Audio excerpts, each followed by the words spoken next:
Welcome back, everybody. Welcome back to Pluribus, Escaping From, Season 1, Episode 6, HDP. Human-derived protein, the reaction recap and breakdown. Oh my goodness, what an episode, and what a season so far.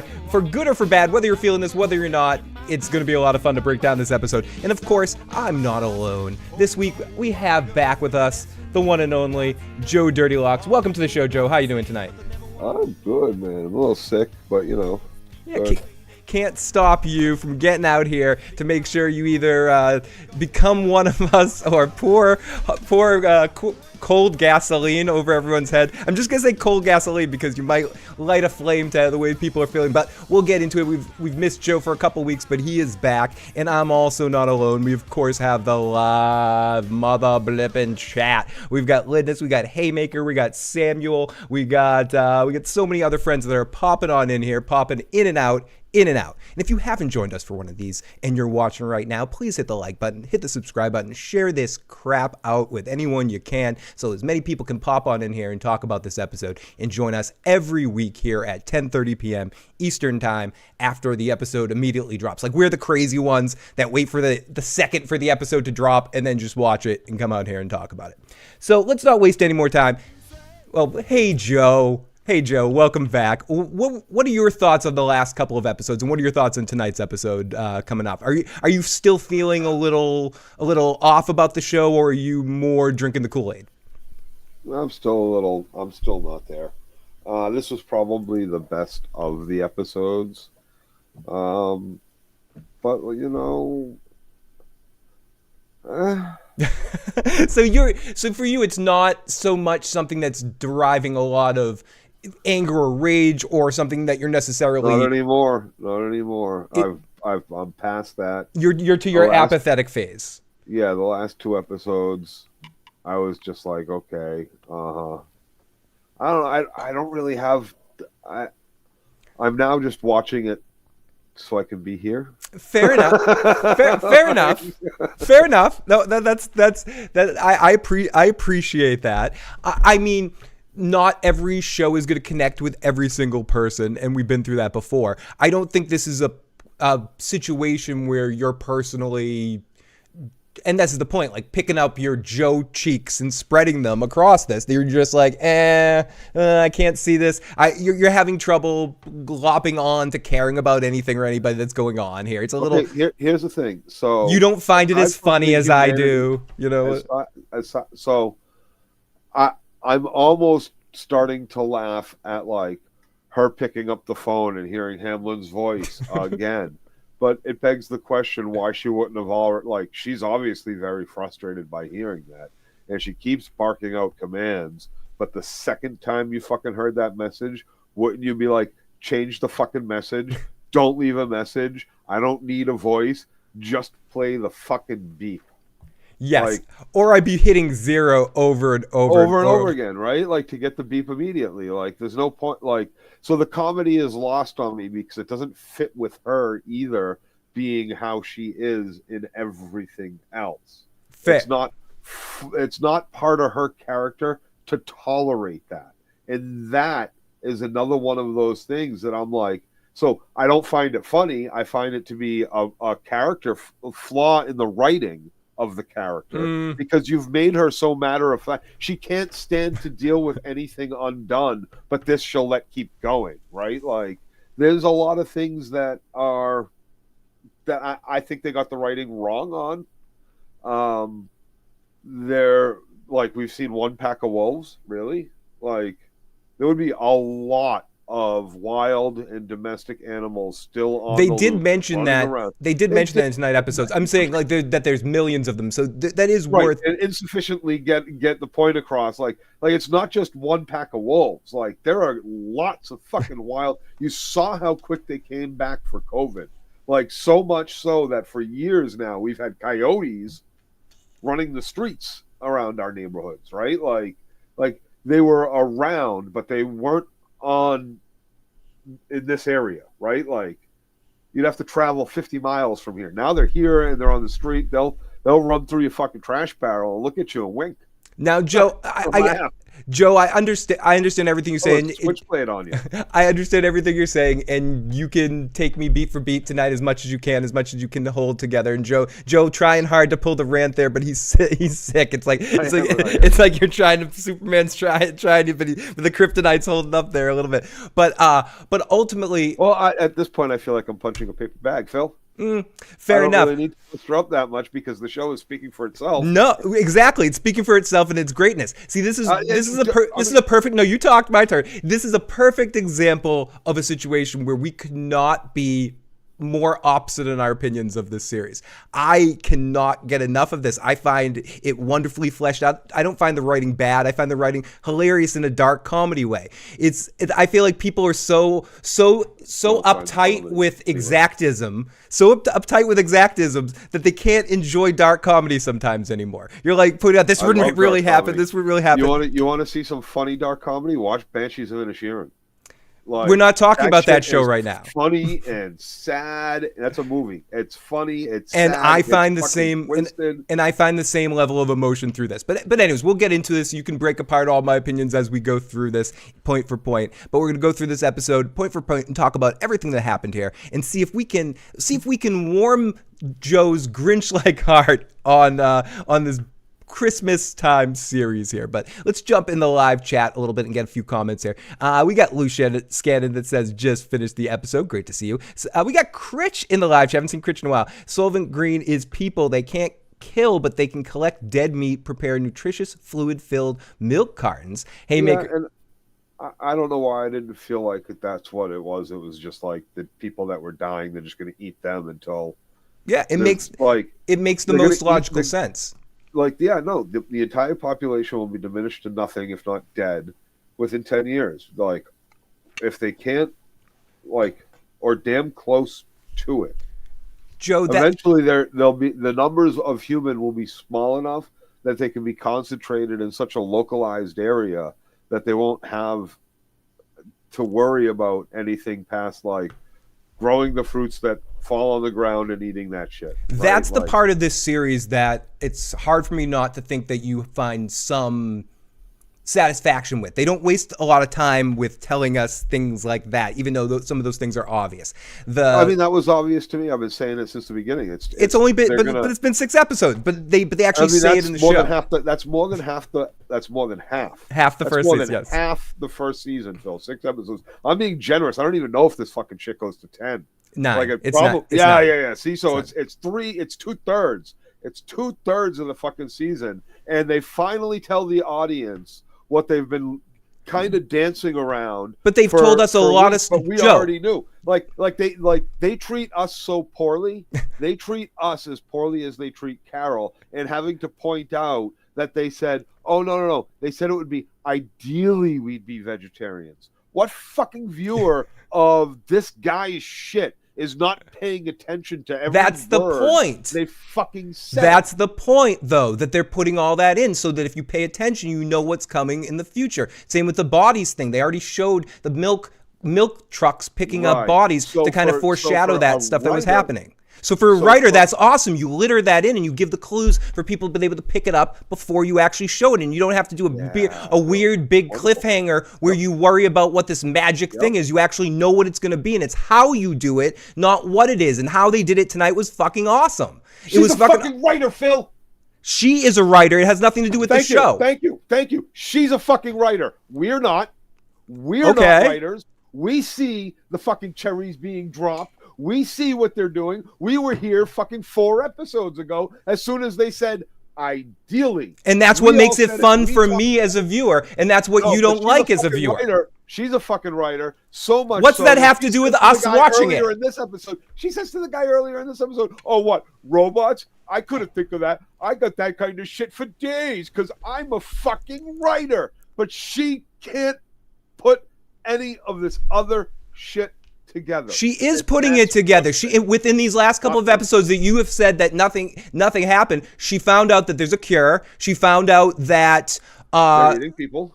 That they eat people, and she found out a bunch of other information. Every time she sets out, she's finding out a lot more information than she probably should. My problem with the series, and if there's anything that can improve about it, it would be bringing it's doing what they seem to be doing, but unfortunately, I fear that we're gonna have to wait till the end of the season. Figured out they couldn't lie.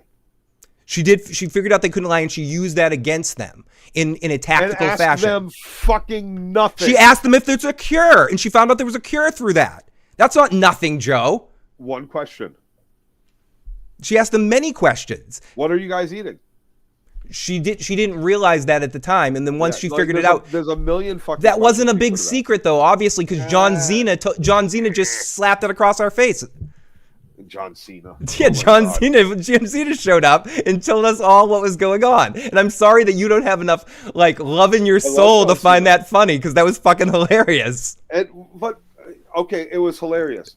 Would it have been hilarious if it was Joey Pants? Sure, but that doesn't matter. So it doesn't fucking matter what celebrity was on the television. Okay, so I can't point out who it was. So I can't point out who it was. But that you just want to hate. Went through that. No, we You're a went hater. through that already. That joke was told when they had the guy on TV with the White House shit behind him.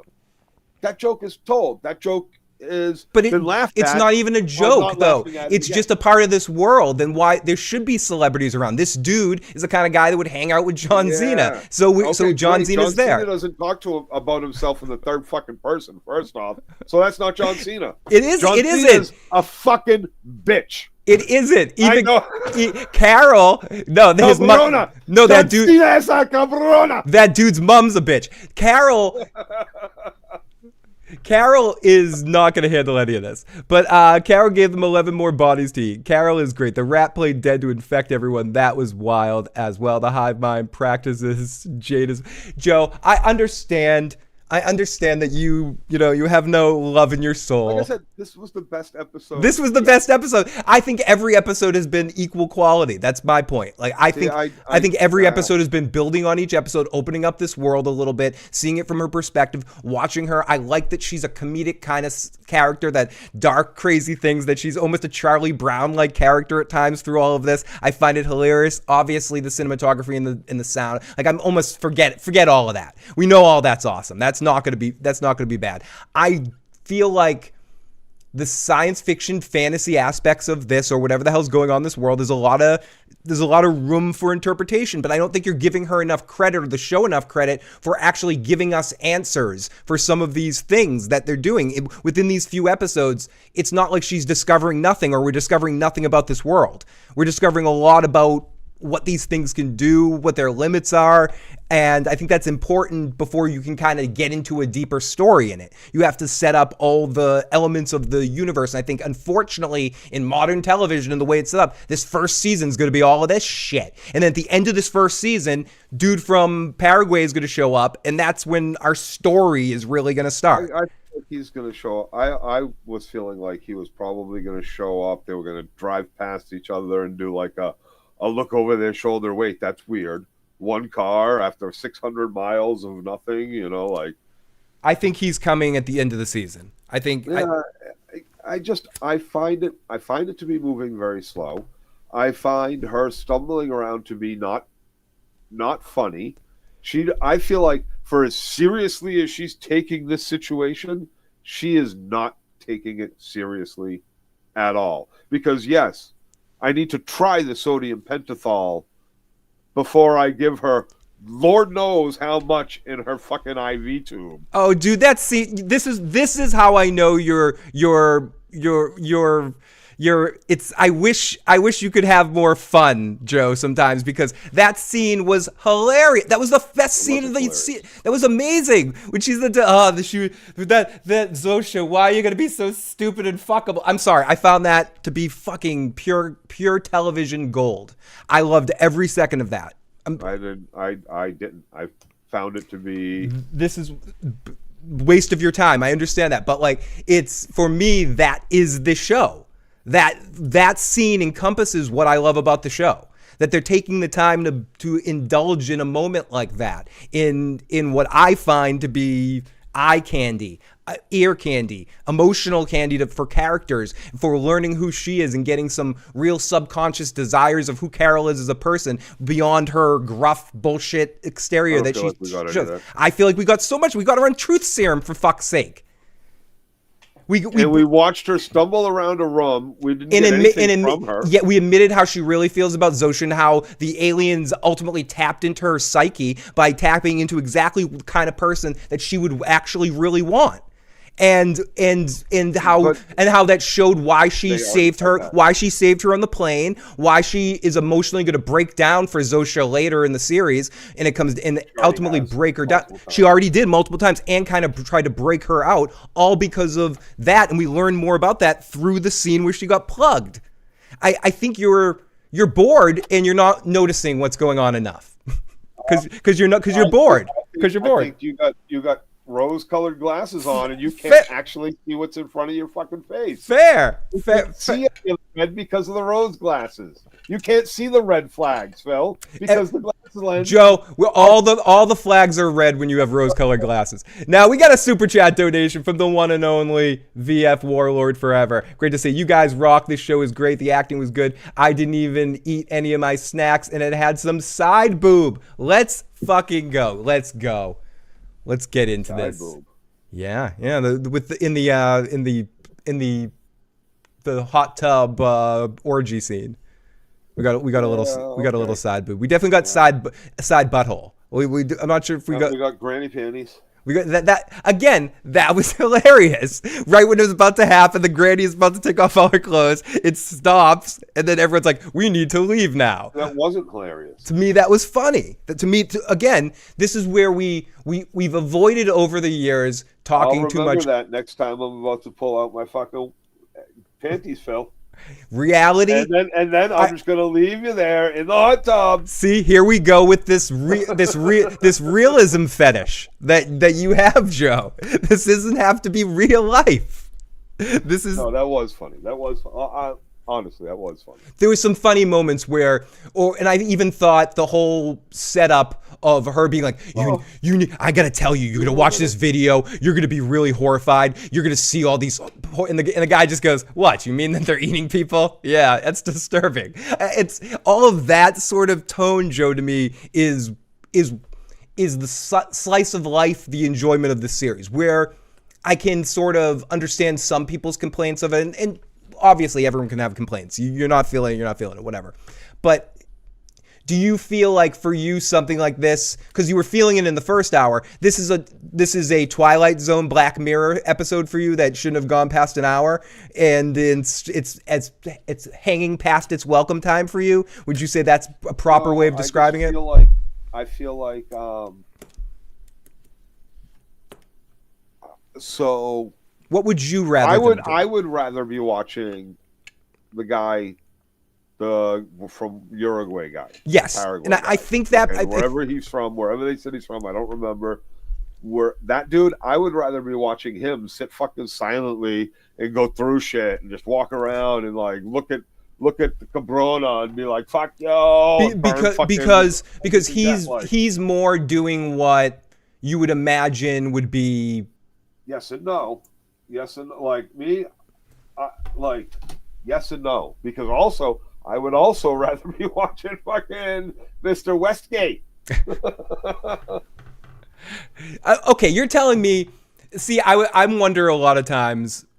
Okay, let's get into this. I wonder a lot of times what I would be doing in this world, and I want to think I'd be saving things. I want to think I might be like Paraguay guy, and you and me would be packaging equipment and trying to set out for safety. But I would probably be in Vegas playing James Bond, hanging out with my version of John Cena. You know, I couldn't do that either. I couldn't be that guy because none of it's like real. Me to talk. Like, yeah, it's like he's pretending like he's won the lottery, but like part of that is also there's still consequences to life. Fair, and he also sort of yells at them for breaking character. It reminds me a lot of the Nexus in Star Trek: The Next Generation, where it's like, oh, this isn't real. It's not real. I can't do this. We got another super chat donation, Joe, from Mad Sinister. What if the Paraguay guy starts killing them? That is one of my biggest questions going through this at the beginning. There's a lot of questions I have, Joe. But one of my big things, if we're breaking apart what's really going on here, is Do any of the other of the 12 people have the same ability that Carol does? If Paraguay guy started yelling, does she have? She has an ability to kill masses of them through her emotion. Have you not been noticing that? When she yells at them, they I'm sorry that I didn't decide that was her ability. That's what I'm asking you. Is it? That doesn't even enter my realm of a question to be asked. Nope. So you think all the 12 can do that? Yes. There's no reason to think no. But because we haven't seen it yet. You're right. No, right. She's got superpowers. Well, she's got superpowers. I don't think she has superpowers. I think she's part of the hive. It's her ability. No, I think she's part of the hive. They all have superpowers. They're a hive mind. That's not fucking real in humans. I think she's the queen of the hive. I think she has queen control abilities of everyone in the hive. Yes, I'm putting a tinfoil hat on my goddamn head, and I'm saying I think she has control. But no, I'm more asking the question, Joe, and you just answered it in an asshole way, but you answered it. Does everyone have that ability? You think that's interesting, because that would suggest that the hive queen isn't part of the hive. I think she is part of the hive. She just but isn't. Is not a drone. I don't think she's a drone. But she has she can't hear them, talk to them, tell them. She can mentally tap into them a little bit. No, I'm not there. I'm not there yet either, Joe. That's a lot of bullshit. She can move shit with her mind too. Maybe. We just haven't seen it yet. We don't know what kind of world this is yet. Yeah, exactly. We don't know what kind of world this is yet. Here's the thing. Oh, we can't harvest your fucking bones because that's against us, harming you. But we can force a virus upon you. They tried to stop us until we were able to overcome them and infect the whole fucking world. They made out. But we can't harvest your bone, fucking. It's mean. Let's jump in the live chat for a second. Edward says, so when you have sex with one of them, you're having sex with the whole. Maybe it could be one giant group situation. With one's getting drunk, not all of them are getting drunk at the same time. We've learned about that. I would make the infected right in ending of Winds of Winter. That's a good thing, John Haymaker. They're basically killing people by forcing them to not hunt for basic survival. Vince Gilligan is a G. This show is of Westworld caliber, cool as hell. Gary says they can't handle strong emotions, so they all can yell and shut them down. Okay, so Gary's saying the same thing as you. So you think all of them, if Paraguay guy starts yelling at one of these things, so why didn't? Okay, my question is, he called his mom a bitch. How come she didn't fall down until and then like 10 million of them die? He basically screamed at his mom and said, "Get the fuck away from me! You're a bitch, mom." And and that didn't cause her to fall down. That was completely different. Wasn't strong enough. He wasn't mean enough. Completely different situation. Different. Not right in my face like Carol was. Like lots of differences between the two. Fair. I guess it was a little less intense. That was no more emotional than Carol saying, "Well, why wouldn't you give me a nuclear bomb? You gave me a grenade." Is that your Carol impression? That's my Carol impression in that scene. Oh wow, that's good. That's Oscar worthy. That's how she came across to me in that scene. Like really, this is what you're fucking yelling at him about? So ask for a nuke. Set a fucking nuke off. Let's go. Ask for another grenade. Get up and kill this guy in front of you and see what happens. It's not him. She said that several times with that's not John Cena. That's not him. It doesn't fucking matter. That's not this person. That's not that person. I'm glad they actually have somebody saying that and doing that. Do you think? And just like the guy said, you're not my mother. My mother was always a bitch. Like, I don't know why you paused there. I was gonna say cunt, but I wanted to say what was. But you waited and you decided to say both. No. I was gonna change what he said, and I decided to actually quote him and not. That's change what he said. Very. No problem with saying cunt, Mitch. Come on, who am I talking to here? Whatever. Come on. What kind of show is this? And thank you for tuning into the Talking Pluribus podcast. We're not responsible for Joe's thoughts here in the Talking Pluribus podcast. She definitely wants to talk to she definitely wants to talk to Mitch. We got Iron Throne in the live chat. It's great to have you, buddy, and wonderful trailer of Night of the Seven Kingdoms. We will also be covering that show here on the YouTube channel and the podcast as well. So make sure you check that out. So, Joe, I also thought what was funny is, stupid shit that you're not going to find funny. The group chat thing, how, Carol shut out the group chat and she's so upset about it eventually. It was funny, but not like it amusing is more. There was a couple moments of this particular episode that's. Did you not expect that?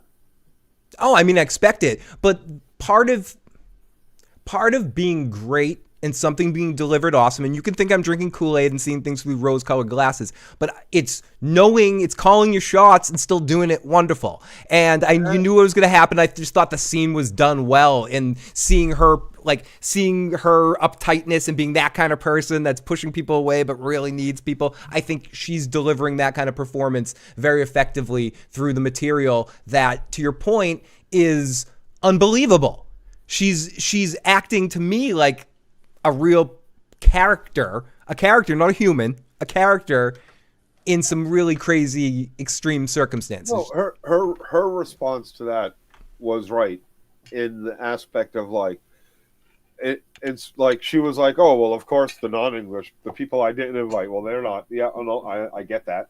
Like she was immediately like, I get it. Yep. Right. Mm-hmm, yep. Sure. Mm-hmm, yep. But to be like, what, these other people didn't. And offended by yeah, that's kind of a real human emotion, real person's emotion at something like that. Like, I met these people, why would they want to talk to me? I'm one of the last of us. But honestly, you are a complete fucking cunt, and you're a complete cunt, and that's part of the reason why your life consists of only your girlfriend, wife, and nothing else, and sitting in the house drinking and using drugs and being a fucking cunt to everybody and a fake smile to your fucking fans, and not just a fake smile to your fans, but kind of shitty remarks to them as well. They weren't ingenuous, and anybody who wasn't standing in condescending, right? And anybody who was standing in that line without rose-colored fucking glasses, who was just like, I need an autograph for these 3 books so I can sell them at my next fucking show, right? That person was sitting there going, wow, this lady's a douche. I almost felt like that was reflective of Vince Gilligan ragging on himself and the way he handles fans and stuff. I could have it. It's got to be how they all handle. They don't want to be there. They're there because they're working. They're there because they're making fucking money. They don't have an acting gig. They still got shit to pay. They don't want to watch their bank accounts go. You want to give me $25,000 to sit and sign some fucking autographs? Abso-fucking-lutely. I'll put on that fake smile. I'll shake my fucking cock for people, but hands for people. But we. What if you want him to shake the cock? I sat outside and smoked a blunt while Tilk had a cigarette, and asked him if he wanted to go smoke with me. And he was like, "Nah, man, I don't. I'd love to, but I can't. I'm working." He was just on a cigarette break. He was working, and he probably doesn't want to. He doesn't want herpes from every fucking fan that comes along. Wait, are you outing yourself with herpes? This is a long fucking time ago. Are you outing yourself with herpes? Joe is definitely back. Oh my goodness. Got fucking herpes. Yeah, speak now. Joe is back again. Like herpes, Joe never goes away. He comes back. He pops back up. Oh my goodness. It was supposed to be a fire emoji, but he showed the fire engine. Oh my goodness, it's burning. It's all burning. She was surprised. Yeah, she was surprised people set her videos. I do like everything that we've seen with Paraguay Guy. I can't wait to see him and Carol interact together, partially because I think one of the things that would make this show for some people, not myself, but for some people a little bit more engaging would be more character interactions, seeing more Tony said this, and I agree. Carol needs a Wilson. We need someone for her to talk to a little bit more often. Her Wilson can't be Howard's message all the time. We need something to elicit a little bit of emotion for Carol, and I think it's probably going to be Zosha at some point in time. What happens if Carol asks these things to let Zosha out? Take one of these people out. You guys know the cure. I want Zosha for me. Let her out let her free? Do you think they would do that for her, Joe? You think they would let somebody out? No. No? Absolutely not. They'll do anything to make her happy. No, they wouldn't let him out though. We need but my point was we need a Wilson. We need something for her to care about, or something for us, the audience, to give a shit. That was the point of giving her Zosha in the first place. But I didn't give a shit about Zosha. Is that her name, Zosha? Zosha, yeah. It's Zosia. It's spelled Zosia. It's Zosha. That's how you pronounce it, I believe. Because that, like, every time I hear it, all I can think of is the Sword and the Sorcerer. Like, Zosha is. Like, I mean, that was the demon. Isn't it supposed to be like a 1983 movie? Like, it was an old 82, 83. Wasn't it supposed to be the name of her character or like her original character in the book? I don't know, but every time I hear Zosha, I'm like, I think of that movie. But we need stay dogs. We need a Wilson for sure. Do you remember that movie? It was the movie where the guy had the sword that was like 3 pieces in the sword. What is it called? What's it called again? Sword and the Sorcerer. I don't think I remember it. Cromwell. They crucified him. Was it like an old Henson? Was it like an old Henson movie? It's like a Conan movie. Ah, no. Like a canon movie, like an old. Yeah, like a Golan and Globus, or like Oh my goodness. Conan, yeah. I think Carol may have to kill a human. You mean one of the other 12? I think she should have already been killing people. Killing more of the. Do you everybody? You think she should be going out screaming, going full? You know what she should have done, Phil? Rage baiting here. She should have killed that woman's fucking little boy at the fucking table. It's not a little boy. Correct. The little boy's dead. Correct. She should have knifed to the back of the head that little kid when he sat down at the fucking table. Just got up, started talking, and fucking knifed him right in the head.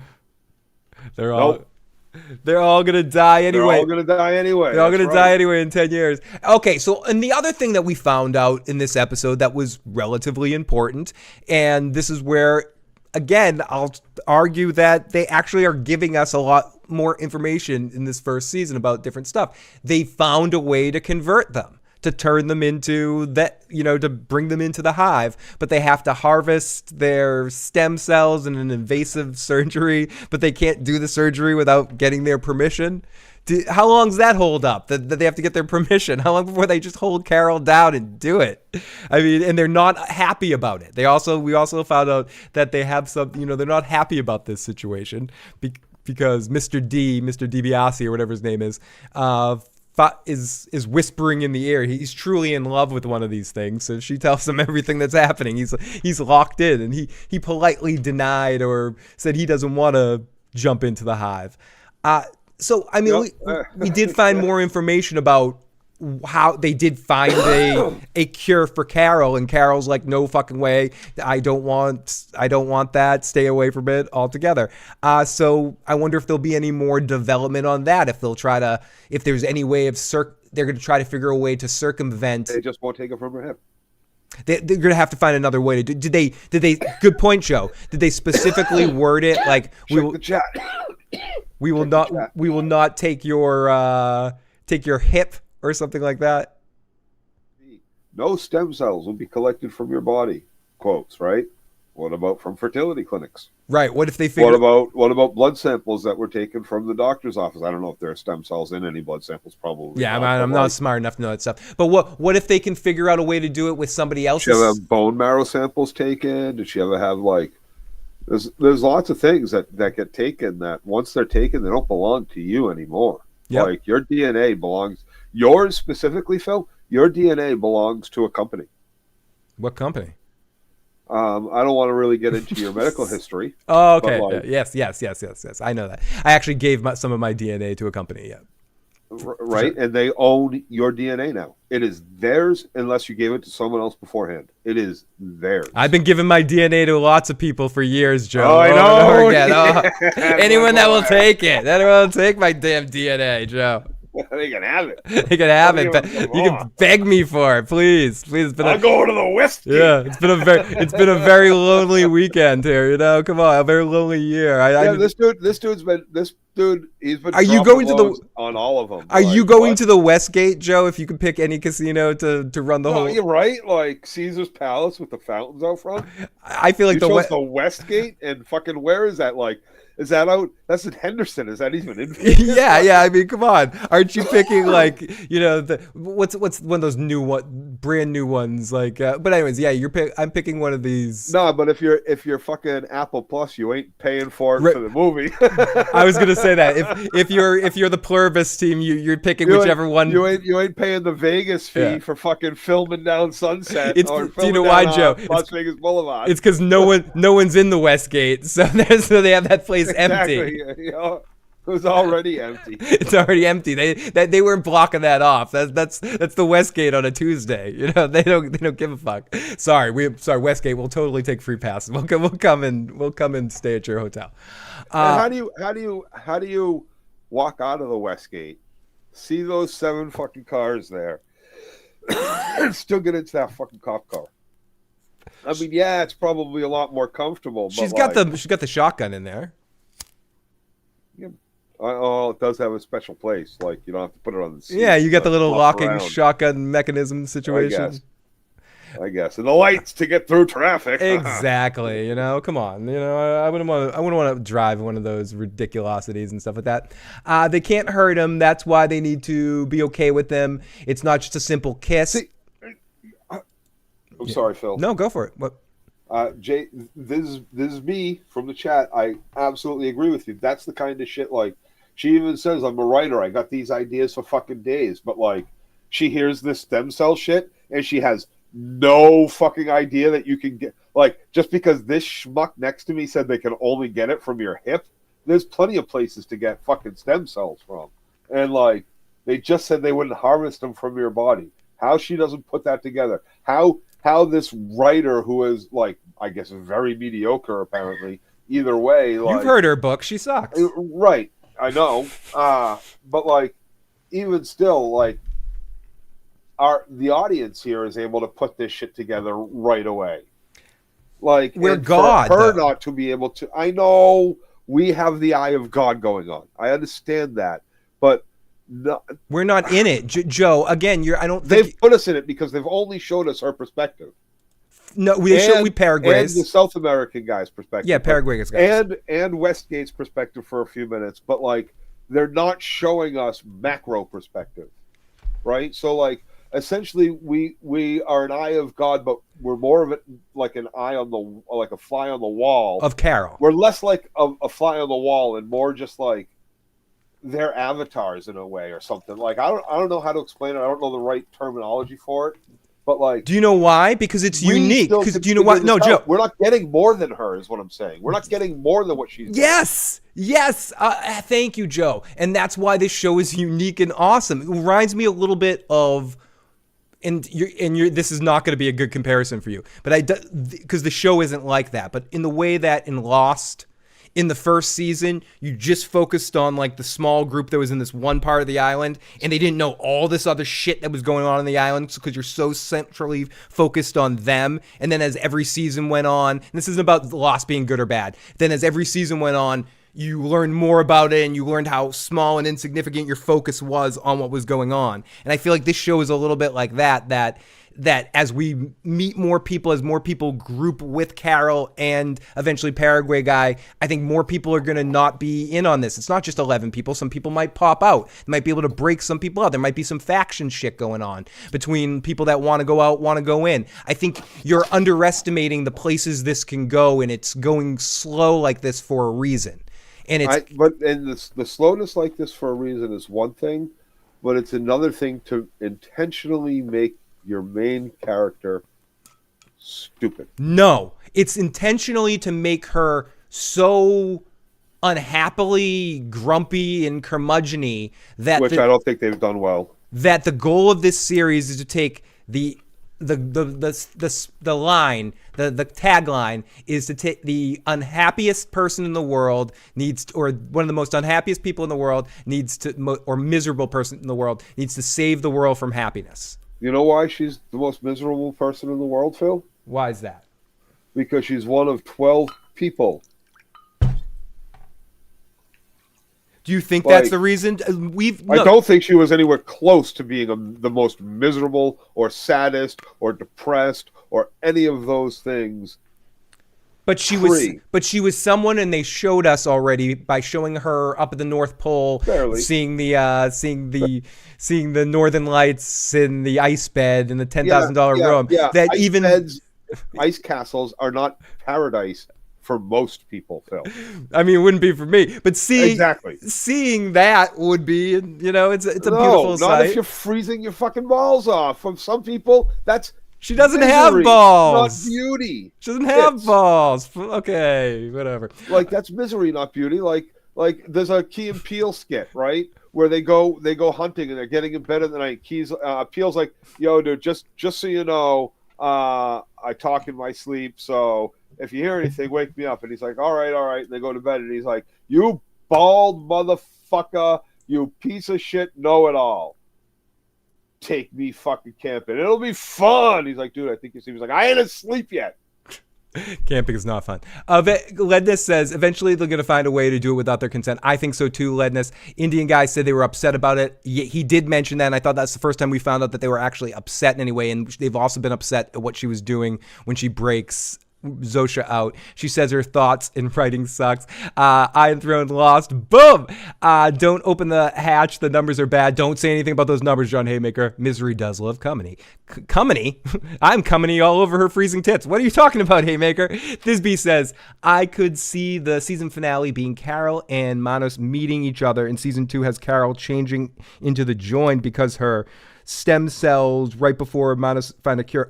I don't think one of the things that would be most surprising to me if it ever happens in the series is season 2. No, it's already guaranteed. It's already been fuck you. It's already been renewed for season 2. No, Apple is good that way. They are not the Netflix of shows. They take shit for it. And Joe, most people aren't inadonic and can't be happy and like this show. I like plenty of shows. I do. I like Silo so much. I read the books. I didn't like Game of Thrones so much. I read the books. I didn't like Silo. Like I couldn't get. Let's see. And this is where we get into everyone likes different shows. If we were talking about Silo, I'd be telling you how boring and shitty it is. Like so. No, I wouldn't argue with you. You'd be like, I like it anyway. But I like some bad stuff too. I really wouldn't argue. Like she does a lot of stupid. There's a lot of stupid shit. But. To be stupid is human, Joe. Let's take another super chat from VFW. Thank you, or VF Warlord. She's miserable because she lost someone she loved. I've lost a girlfriend tragically. You don't get over that shit. I'm so sorry for your loss, Warlord. Lots of love to you. Thank you so much for that super chat. And seriously, dude, I think we all have lost different people, so we all can relate to that kind of energy. And I think they do depict that well with her in those tragic moments where they're showing her emotional connection to her. And one of my favorite parts, or something that I don't think you were here for, Joe, a couple of episodes ago, is when she's slapping into the truth serum and she's asking what did Helen really think of her books and her artwork. Well, that was before the truth serum. That was with the guy. Oh yeah, with the Jeff Heller dude. Yeah. Dude. I just think that was a funny moment of because it sets up every relationship where you're dating somebody and you're like, oh, how's my song? How's my thing? And they're like, oh, it's every good. Parent with a child that wants to be artistic in any sense of that word. Exactly. And then what did they really think? And I thought that was and those are those little weird character comedy moments, Joe, in this series that I live for personally, that I really love seeing. And that to me that's character growth, character progression, character digging, and comedy mixed in a dark kind of way, and using the platform of this kind of world to find funny moments where you can pick interesting dynamics, like to sit there and go, oh yeah, you know what? She'd wonder if Helen liked her books, if Helen thought she was a talented writer. And I thought that stuff was done pretty well in these last couple of episodes as well. As well. Can I say as well 5 more times, please? What would the show be like if Helen lived? I think she would have left Carol. But the question is, what would have happened if Helen lived and was turned? Because so far we've seen these 11, 12 people, and most of them, okay, we got we got Mr. DiBiase, I think that's his name, whatever, Mr. D, the Vegas guy, who's treating it like a big role play and getting surrounded by celebrities and every hot girl he can possibly find in the world.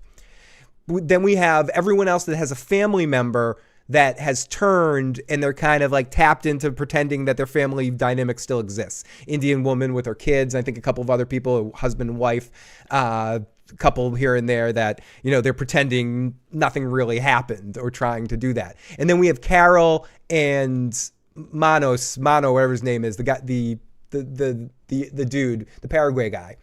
And they don't have anybody, so they're dealing with this world in a different way, like dealing with it like a fuck you, more of a fuck you vibe. Do you think Carol would have, and I guess this is just more of an open question, would Carol have had a different reaction to this if Helen was alive but turned? And Joe, this goes to you too. If you said this a little bit at the beginning, if you're in this world and Katie or Larry or me or somebody, we're the turned ones and you're the normal and you're Carol in this situation, are you knives to the back of our heads? You all die. Yeah, well, I'll die. You're knife to the back. Die by my hand. Yep. You're no longer you. As far as I'm concerned, it's against your will. No matter what comes out of your mouth after the fact. You don't try to change. You don't put any effort towards trying to come out, especially when you find out there's a possible cure. You kill us first, get the cure later. Here's the thing. I'm only going to get to kill one or two of you before we all sort of end up on the other side of the world, and it's almost impossible for me to get to. Yeah, but before we hundreds of us get in the house all at once and sort of separate you from being able to kill many of us. So you'll probably only be able to kill me. You know, I would have already set off nukes. Once you found out you could get them, you'd be like, Dude, I would have, like, scorched earth, motherfuckers. That's full-out alien invasion. This is no longer humanity. One of the things about humanity is the individuality, the non, hive mind aspect. So in that aspect, you're taking. You have your own personality. So you would rather take yourself out and everyone at the same time. So you're taking yourself out too in that situation, just taking it all out. You're not hiding from that nuke. If I'm actually doing nukes, yeah, you're not hiding from that nuke. Where you're hiding? You're not hiding in. I guess I'm going to like Denver, climbing in the fucking mountain. I guess. And like living in that complex, I guess, for the rest of my life. Yeah, living in a van down by the river is not going to work in this one. Right, but no, like I'm. None of them are saying like it's. The alien invasion has happened. Listen, right from the beginning, it's easy to see we're going to starve them. They're easy. It's an easy target once everybody on the planet, the intelligent species that are able to decode our signal and infect themselves with this fucking virus, are easy conquests. They are no longer a threat. Even if they're not conquests, we've killed that species and they are no longer a threat. Now, Joe, do you know what is a threat? Do you know what's a real big threat? Recap!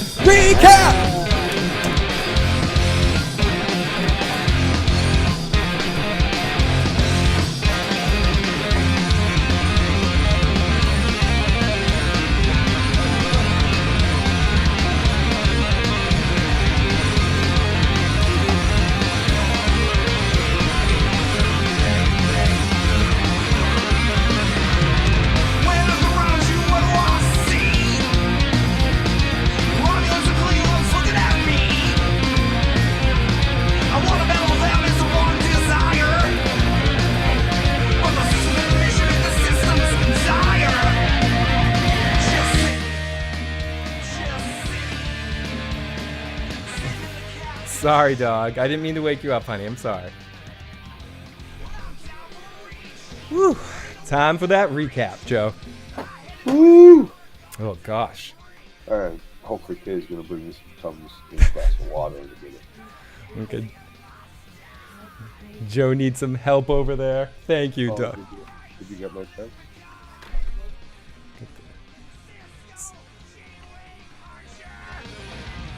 Okay, everyone, let's get into this recap and start breaking down this episode scene by scene. Thank you for joining us, and make sure you hit that subscribe button, hit the like button, keep sharing this stuff out. If you're listening to the podcast, hi, and thank you for tuning in. We appreciate all your help. It is decent cardio.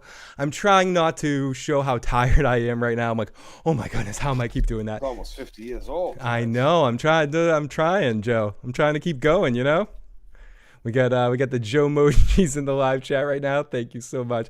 Is a good dog. You want to make sure I'm okay. I think I hit him in the face by accident, but the doggy started to get so mean and fat in that emoji. You do? You look mean? You look angry? You look like you look like you're angry and yelling all the time? Is that what you look like? But yes, hello podcast listeners, and if you can join us on Thursday nights, 10:30 p.m. Just like I hate my emoji. I look angry and fat. I didn't say I hate it. You should have seen some of the other ones before you think you look. I'm going to show you some of the other ones they designed before it finally came up with that one. Oh my goodness. Okay, into the recap here. We open up. I have to say, remind me later, Joe, to show you some of the bad Joe versions. Thisby says the scene of them gambling and partying in Vegas was just Kumba playing dress up playtime with the Hive. When they kissed themselves, the fact that the bodyguards assumed they'd be part of the orgy.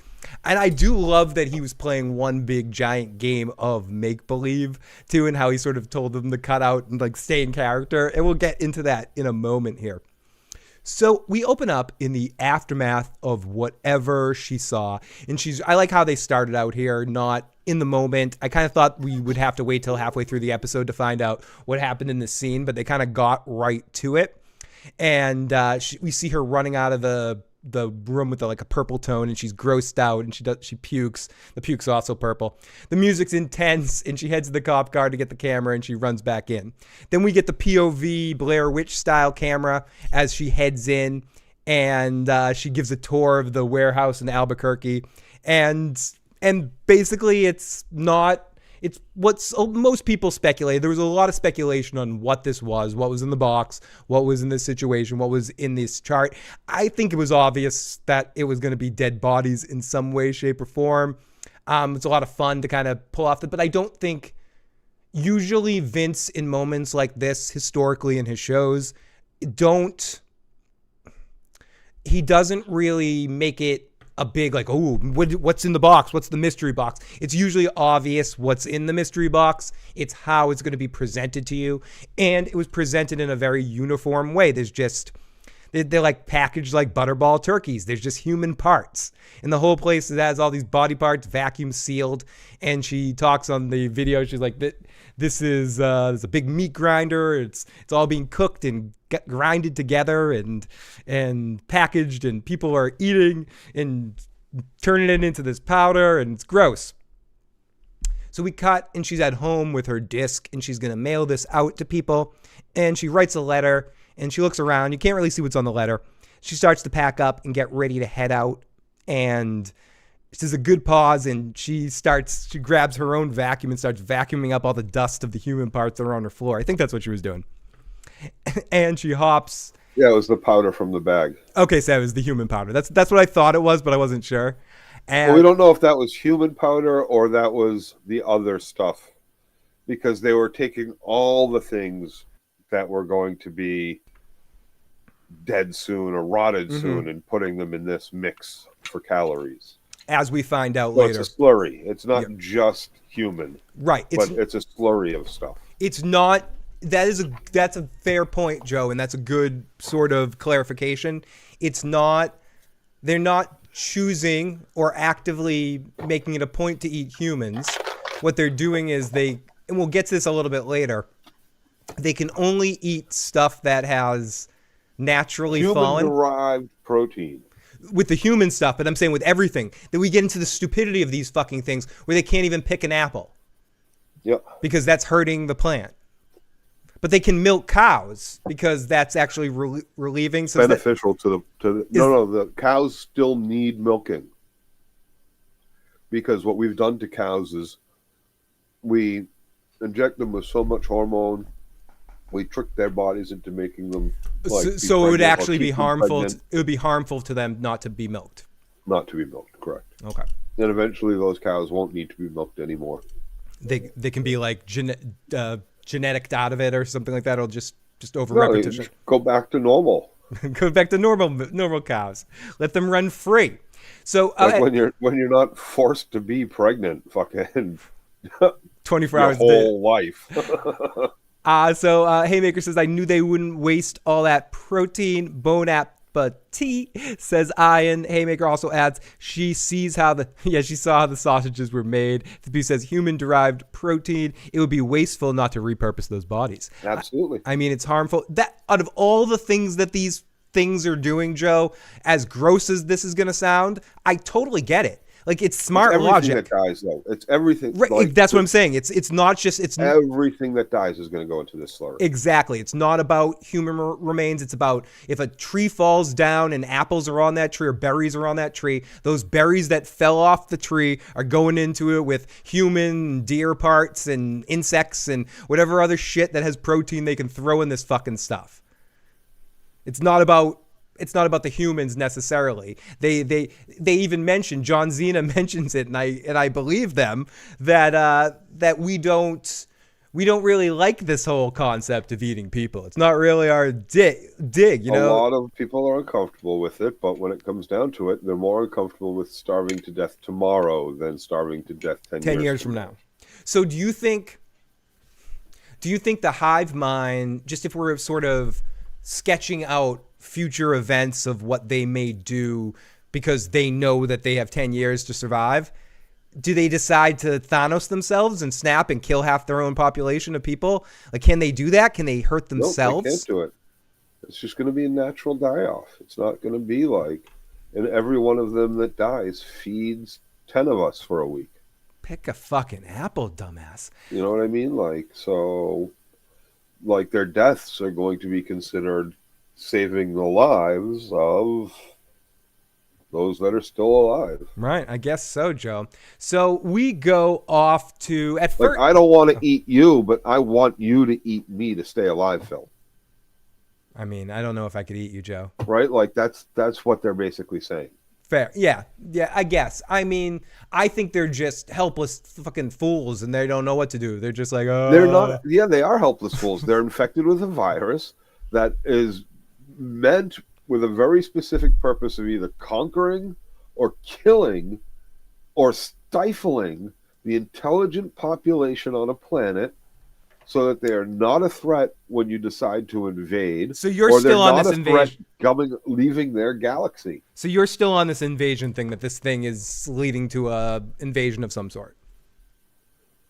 Either that or it, like I said, it's either now it takes forever to travel from away from a solar system, you know, for those Voyager to get away from fucking this solar system. It's been like 30, almost 50 years.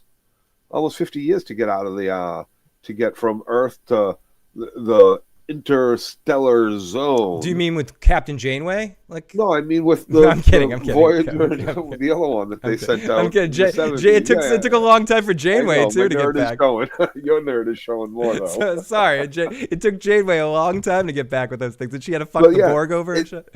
So it takes forever to travel, right? So it might not be for an invasion. It might take them another 100,000 years to even get here in a ship. And maybe they decide along the way that it's not worth it to come here. But either way, what they've done is they've killed a population so that it can't come to them. Right? So either way, mission successful. We killed an intelligent species that can no longer be a threat to us, or we can go there and take all the resources because that intelligent species no longer needs them. They're dead and gone. And we were dumb enough to let the rat out of the case and ourselves, correct, and infect ourselves. Exactly. So we're not dumb enough to go. I was dumb for a second here as we went to Vegas. I wrote Vegas or Riviera because of the chips they were using, Joe. I got weird with I got weird gambling because at the table. Yeah, At the table, they were using Riviera chips, and I don't know if this guy like square chips. yeah, European the square squares. European chips, and I don't know if I could be wrong. Correct me if I'm wrong. True gambling people that have been in places you can get this stuff in Vegas, but in my experience, that you only see that stuff overseas. So I don't know if this guy brought those special chips over to play in this casino, or he requested them, or I'm just reading into it too much because I'm a fucking degenerate gambler. So, but either way, I did strangely notice that, Joe. I'm like, are they in the Riviera? That's the only time I ever see those chips. But maybe because. Now it makes sense. Now I'm thinking about it out loud because he was doing the James Bond role play situation with the guy with the eye patch. So he probably specifically ordered that he wanted the James Bond chips from a specific movie he was thinking about. And and when James Bond's playing Baccarat in those movies, he's using the Riviera. Yep, with Dr. No, I think is the movie. Exactly. So he's Casino Royale. Casino Royale. So he probably was trying to copy that, and that's why he ordered those specific chips. So I retract my protest. I know he's got McLarens and Ferraris. These aren't the type of chips. We're supposed to have those square ones. Exactly. Give me those square chips. I can. All right, we'll do the role play tomorrow. Until then, to the hot tub. Exactly. And no clothes allowed, especially with the maids. I love that stuff. Critch says Joe was licking pastries from day one. Carol, what does that mean? Licking pastries? Oh. You were infecting other people. You were. Oh, okay, right. Like they were licking the donuts. Yeah, licking the donuts. I got it. I remember now. Okay. Carol's. I was confused. I'm not. I'm not anymore. Carol's brilliance is compromised by her arrogance. Agreed. The virus is designed to wipe out organic intelligence, starting with no hive mind virus had compulsion. K. Rich, one of our long time viewers, as usual, throwing the fucking knowledge out there. Thank you, K. Rich, and thank you to all of our super chatters tonight. Means more than you know. He was doing Austin Powers. It looked Austin Powers. Yes, it looked like number one there, but I think Austin Powers is doing James Bond, so they both were doing James Bond, so it seemed like he was doing Austin Powers, right? Or maybe he was doing Austin Powers. The scene would have been even more amazing if Mads Mikkelsen was there. He got the same car in all the different colors. That's what it seemed like, Ledness. And we got K-Rich. It's great to see K-Rich. The Nerd 116 in the live chat. I think the point is to spread the signal, to spread this virus, or spread the virus to as many different places as possible, cast a wide net. I mean, you could, if we're looking at... That's what's going on. That's Paraguay. In Voltramites. I was going to go to Invincible. That's kind of, they spread their thing across... The Paraguay guy found the one channel that he question marked and double question marked that has some sort of signal. And that would be the one channel that they leave open, broadcasting the virus to boost that signal that they picked up from somewhere to the next planet of idiots that will make it and kill themselves and start broadcasting that signal for the next planet of idiots. Mm-hmm. Next planet of idiots. You can kill off all the like you said, kill off all the fucking intelligence, galaxies at a time, star systems at a time, just through radio signals. You let the intelligence create their own fucking demise because then they're not going to be intelligent enough. They're still in that curiosity killed the fucking human stage. Absolutely. The scene would have been the fact that the Hive used a fake eye patch, 7 billion, and they couldn't find one person with a real eye patch to play that part. Excellent point, Right. Thisby. I didn't think about that. Haymaker, they should have licked Cinnabons. When that scene first happened in the commercial or in the trailer for it, I kind of thought it was going to be a Cinnabon. They'll be building a broadcast scope. Interesting stuff, guys. Okay, so we go off to Vegas or the Riviera. It's party time, lots of drunk Hive members, but they're playing a part. We're following a waitress who's passing out some drinks. Oh, no, you're fine. I agree with them. Listen, the scene would have hit even better and would have been funnier to that point. You have that scene play out, and when they all fucking stand up, he pulls the eye patch off, and he's got a big fucking hole in his head or scarred over fucking gnarly eye socket showing, because to them all, it doesn't fucking matter anymore how you look or whether you have that kind of deformity. You're all one big, happy, peaceful mind. But this guy sitting at the table wanted the character with the eye patch, and he got it, but it was actually a guy that needed it, but only really needed it for your fucking role play. That would have been brilliant, hilarious on so many levels, extremely dark fucking comedy, and completely fucking missed by the entire team over there of writers, but not the guy in our fucking chat or the person in our fucking chat. See, like almost like missed by me too, but like, because that's what was missing in that scene, was the fact that that guy had both eyes. Fucking ruins it. Straight up fucking ruins it. I didn't think it was that bad until now. Now that I see the potential missed, the lost fucking moment, Thisby. I'm even more. I'm now upset about it. Thisby, I'm actually see what upset you just about did. it. Thisby. I wasn't before. It was just an okay scene. Now I'm like upset about that scene. Thanks, whoever the fuck said that in chat. Ruined the show even more for me. Thanks, Thisby. We almost had Joe talking about this show, and now he's ranting again. Yeah, he's been saying a lot of good shit in this chat.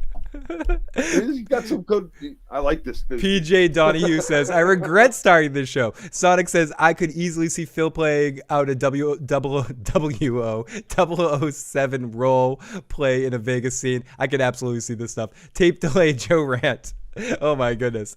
Deep drip fed so little. I agree, PJ Donahue.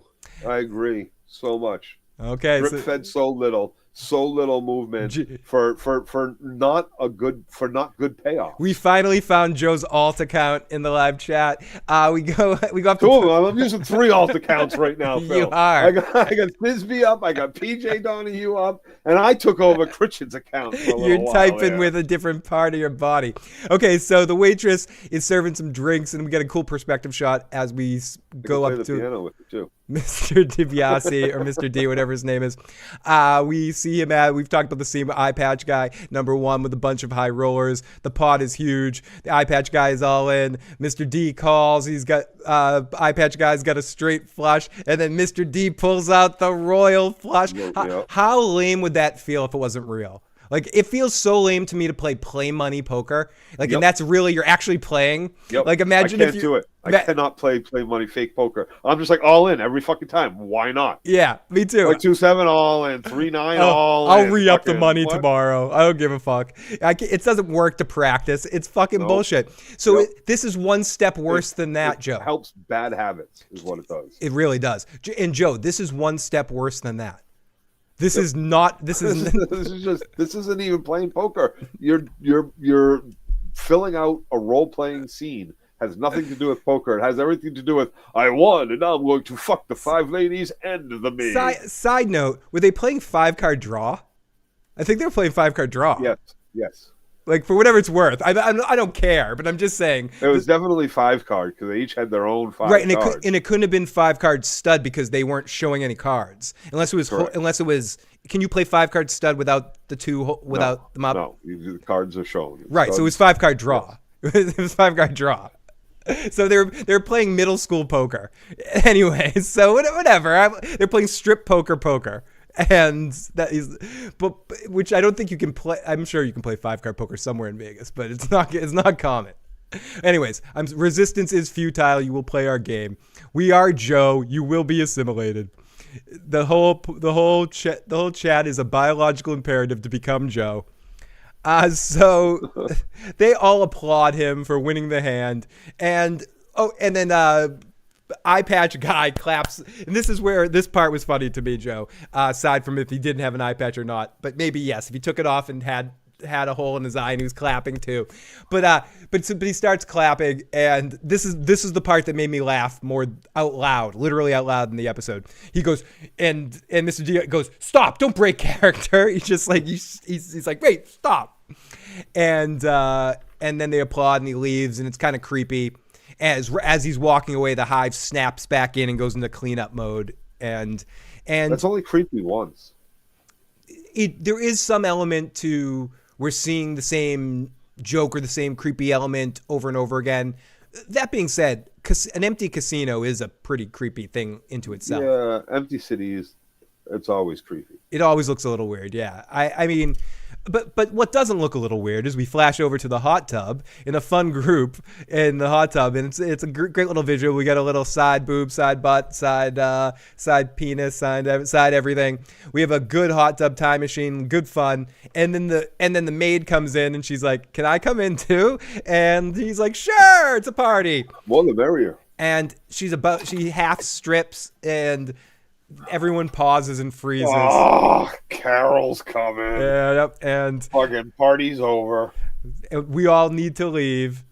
Enjoy your blue balls, D. And they tell him he can come with her and he can avoid Carol. He doesn't have to deal with her. You don't have to stay. And he shows that he's actually he feels like he owes it to her to talk to her. And I thought this guy made leaps for me in this episode, Joe, from going from a caricature to a real character. Like in the first, and I think each of the other 11 people, because now we're talking about 3 of them that seem like real people to me, have a chance to do that. But these 3 are a good start. Like Carol, this guy, and talking to on the other end of the phone. His girl, his hive girl. Is he? Yeah, I think that's who I think he is. But I did make a note. He's talking to Indian girl, one of the 13. I thought he was talking to his number one. One of the 13 that doesn't speak English. Maybe he was already with this person, so he gets an invite to go meet Carol, but his girlfriend isn't. Even though them two happen to get through this together. I don't know. He was being I don't know. I thought you could be right, Joe. I do think I did make note of that in the chat or in the notes. I did make note of that. There's a lot of possibility there, and I think I feel as though if it was his whatever, like she could be on like floor 5, right? Because as far as when she was like, "I'll just go take my own floor, my own suite." That whole hotel could be filled with them. They're just behind locked doors, right? 100%. 100%. I just sent out, we got Ledness. Thank you so much for becoming a member. Appreciate it. And I just sent out a couple of free memberships as well. Thisby, Real Cinema Therapy, our good buddy Jesse, Audio Frequency, and the wonderful Steph Snow. Thank you to everybody for becoming members. And we got the wonderful Mandrell in the live chat. Great to see Mandrell with us as well. So Empty Vegas reminds me of when I went there right at the beginning of it was like the beginning of it. It was like the first right after it hit. First month in Vegas was empty. I felt like I was one of the 3 people were at the Encore when it shut down for like when it was like everybody out 3 a.m. That's it. No more bets. Get out. Doors are getting locked. Get out. Like we were there for that. On that what was weird about Vegas at this in the time I was in there, I think it was March 2020. It's end of March, beginning of April 2020, whatever it was. They were still running everything, but it was like empty. So it'd be like you just have the whole casino to yourself. It was very weird. It was like it that night. It was like a snowstorm too, so it was already kind of empty. And then they were like, "Yeah, we're closed from COVID. Get out. You guys get the fuck out of here, you motherfuckers." And that was the night of Ilya's barbecue. He disappeared. Oh, the night I passed out in the park and got picked up by the cops. Oh no! It was the barbecue before that. Yes, it was the barbecue before that. Anyways, so who would be my chaperone if you're one of the 13? We all know Joe is my shit buddy. So I would think Joe would. We would end up probably, or Nick, or we would end up as our group. Well, as many of us that were at that summer party would come together as much as possible. Any of our chaperones. Right? Exactly. We would find some combination of all of us that survived in that, and because none of us would not all of us would be like Paraguay guys.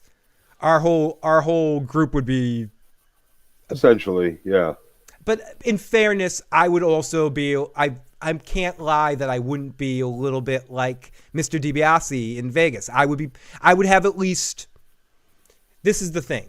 It's like the Bill Murray and Groundhog's Day thing. I would do it for a while and then it would become boring. I would do that once or twice. You can't, for me anyways, doing something like that would be fun. Thing is a little creepy.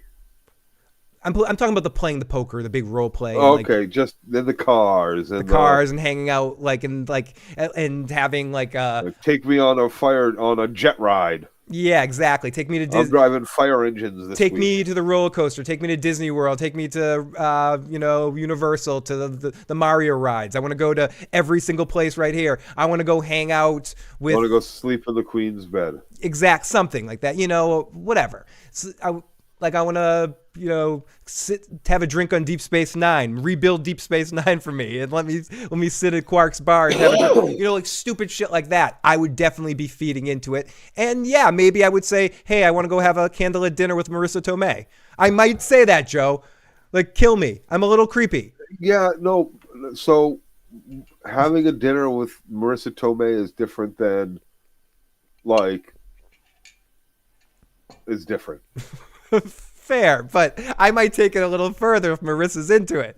And of course she's going to be, because she just wants to make you happy. And so doesn't every prostitute with $10. And I'm not paying. I'm just paying with getting drunk enough that I don't care. Good enough for me by that point in the evening.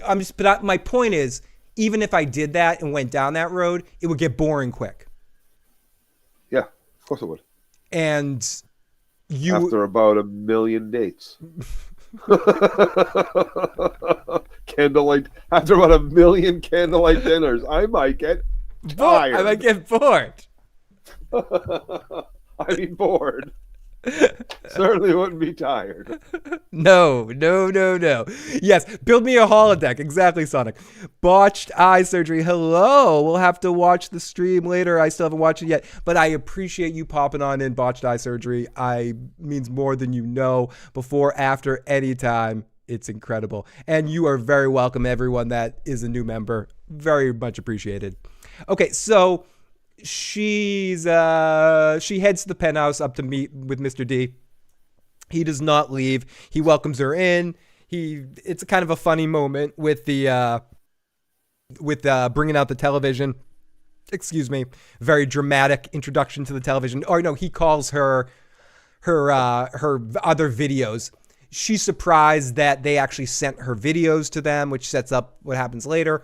But he calls her videos very dramatic. Oh yeah, we all watch your videos. You're very dramatic. And she sets up what's going to happen. I'm going to show you. I have something else to show you. You're not going to believe this, Joe. This is the most disgusting thing you've ever heard before. You're not going to believe it. I'm going to show you. I have this evidence. I can't tell you. You have to see this to believe it, Joe. Yeah, Carol. All you had to do was ask them, remember? They can't lie. They can't. And they could have found this shit out 12 days ago, Carol. But why would she thought of it?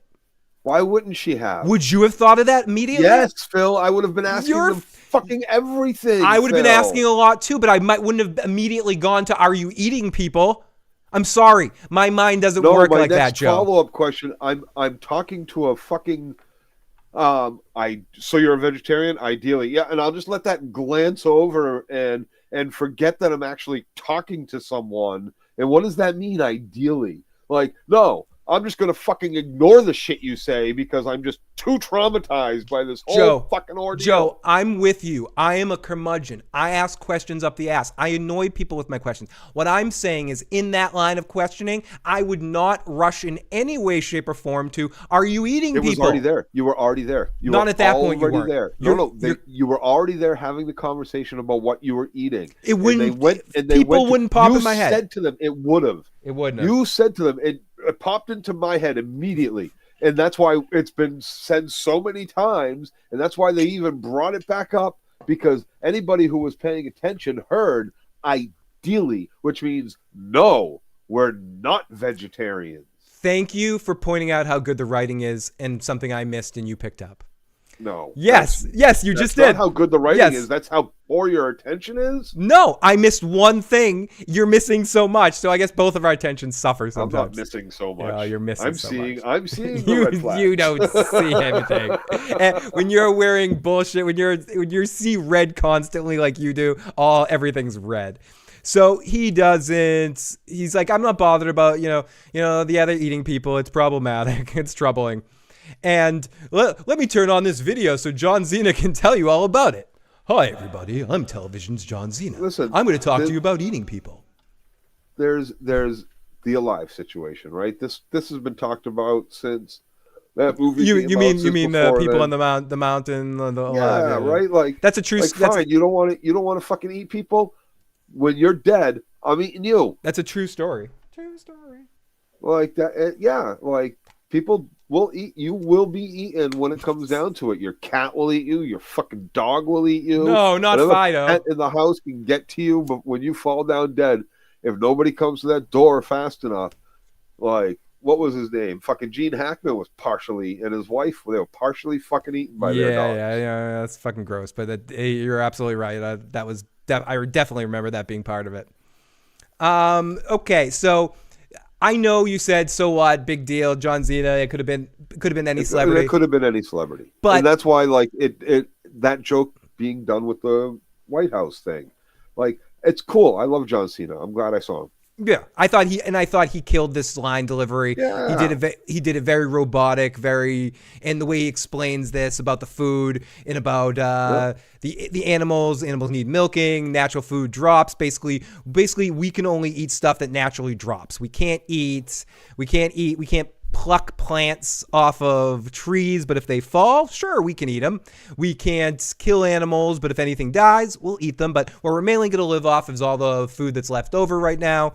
But we're going to take all the human parts, grind them up, and grind every other piece of thing we can find, food, possible protein we could possibly find, grind it up, because we got 7,348,000,000 300 calories in each of these containers. Exactly. And we have 7 billion people, 348,280 At last count. 80,000. No, yeah, 2,892, 411 people. Numbers are hard. Yep, it's really hard, and especially when they're that big, Joe. I had to write it out like 7,348,000,000 long numbers. 7,000,000,000 coming out of your mouth. 348,280,92. It's a lot.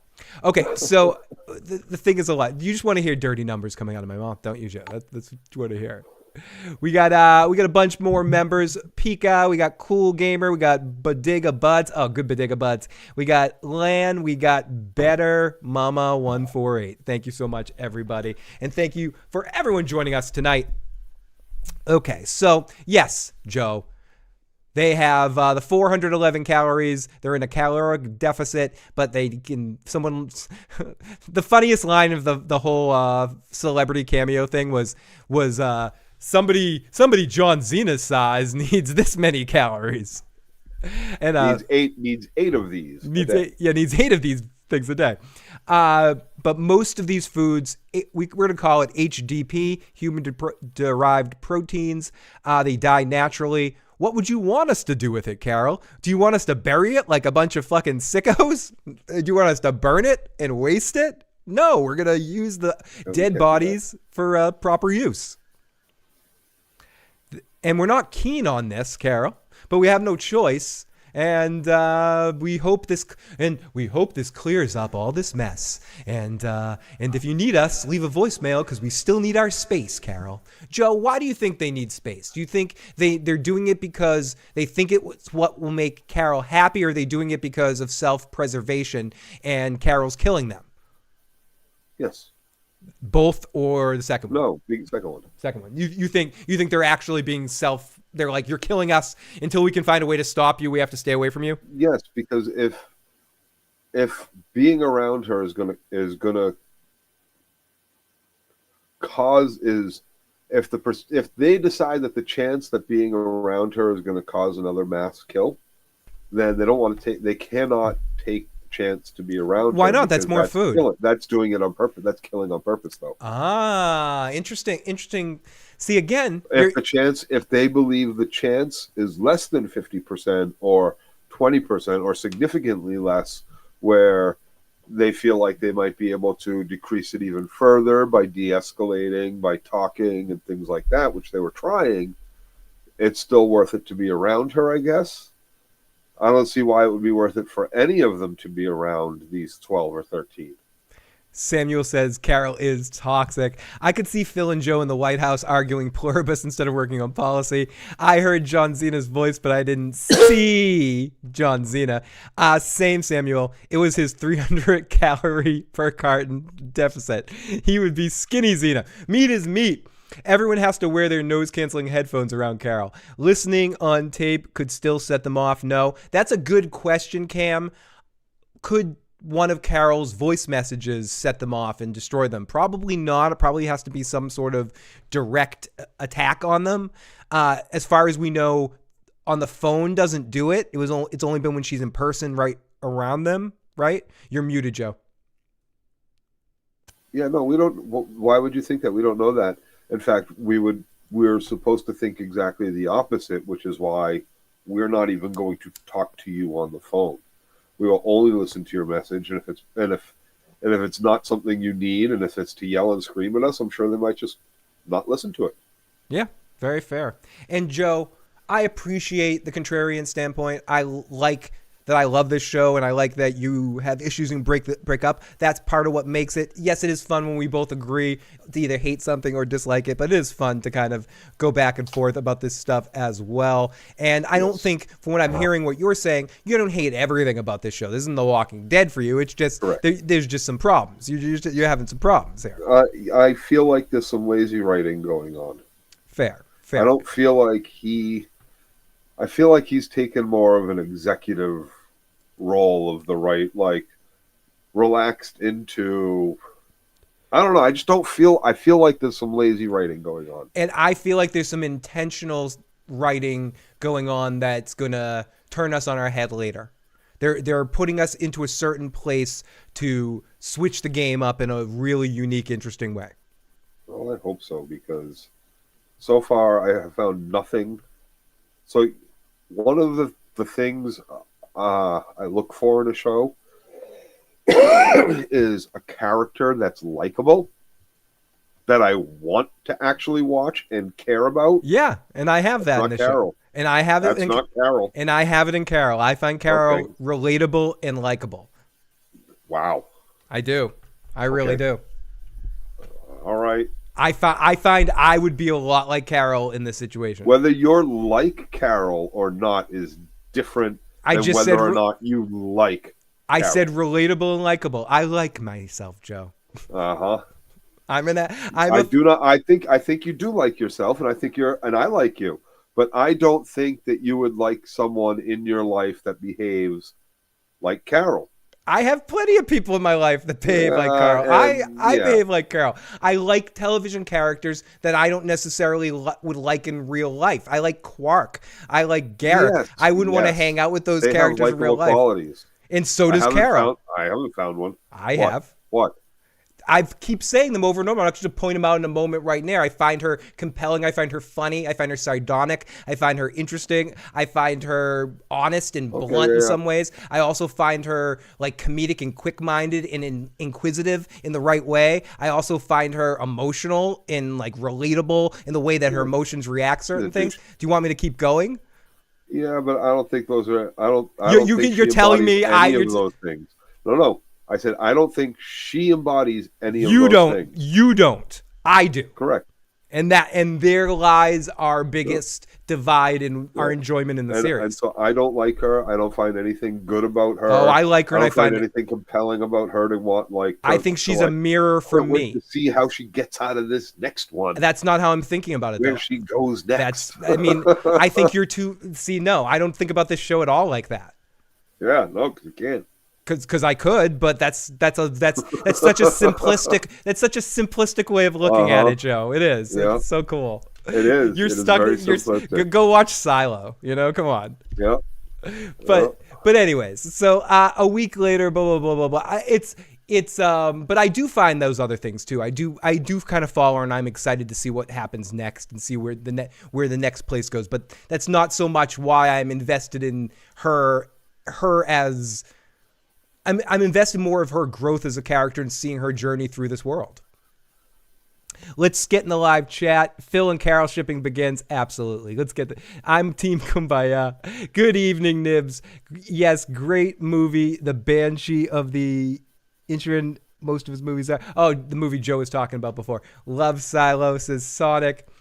Okay, what are we at? John's. Hey, Sonic, I'll answer your question right now. The easy answer, the real answer, and the truthful answer is all three of the characters that you've chosen for me to want to live with, right? In all three of those universes, time periods, or places, I can kill all three of them. Who gives a fuck? I don't have to live with any of them. Ivar would They destroy all you. just die. Ivar He's got no bones, dude. He ain't killing nothing. Ivar would kill you. He'll fucking lay there. Ivar, Pull yourself along like Jesse the dog. Ivar would kill you. No, that's horrible of me. I'm just kidding. But I'd kill him. Anyways, okay, so we blah blah blah. Where are we? John Cena. Okay, so after the John Cena situation, we talk a lot about there's a little mention about what Joe was talking about earlier. The lawyers speak. They lied. No, they didn't lie. They said it in a very specific way, and none of us like. And then they start. This is where we get into the whole Zoom call thing. He starts saying, yeah, none of all of us like the whole eating people thing. It's really uncomfortable. She's like, all of you guys, what do you mean? And he's like, oh, me and the other 11 folks, or the other 10 folks, minus the Paraguay guy, we all talk on Zoom twice a week and go over things and shit talk about you and go over everything and blah, blah, blah, blah, blah. And you're not invited. Well, you're not invited. Yeah, we voted on whether you should be invited and you're not. Sorry. And she goes, well, I would be very beneficial. And this is where we get into a weird aspect. And I know what you're going to say, Joe. And I think it's kind of fucked up too. Do you know what they really talk about? They talk about how to save these things, because these things are going to starve in 10 years and they need to find ways to feed them. So they want to save these things, not kill them all. And Carol's like, tell them to fucking, pick a fucking apple. Save them so that some can join. Who knows how many of them want to join up? We know that mom does, right? The mother of the kid there. If she does, she should be having the operation immediately. Yeah. Because they know how to do it now. So there's no reason. Now is the time where they're all going to be faced with some sort of decision, right? And we get into a little bit more of they actually have to make a choice if they want to. And we will see if they do. Yeah. So yeah, they talk about different things. They talked about getting robots to harvest some of the stuff for the for the group, and she asks if she was going to be invited. She runs to the bathroom. She cries. What I like about this cry in the bathroom, Joe, it wasn't a sad boo-hoo cry. It was an angry cry. It is those motherfuckers cry. You motherfuckers, like how. They fucking, stupid motherfuckers. That kind of cry. And here we go to this point. I underlined this.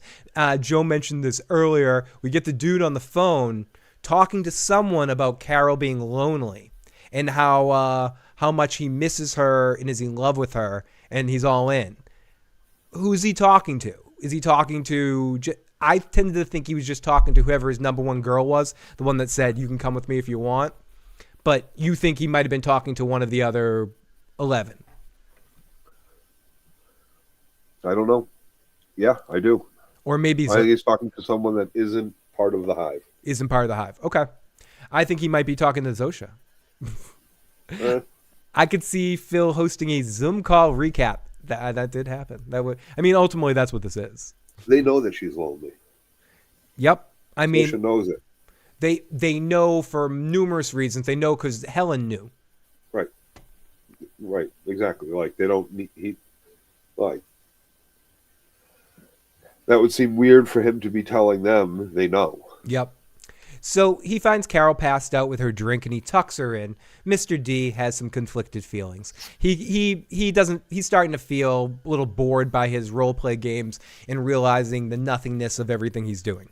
The next morning he wakes up and just in time for eggs. He's making her, and I thought this scene was really cute. Again, you're probably going to hate it and didn't think anything was special on it. I thought it was a really cool scene where he watches the way she's makes her little egg sandwich toast thing and he copies her.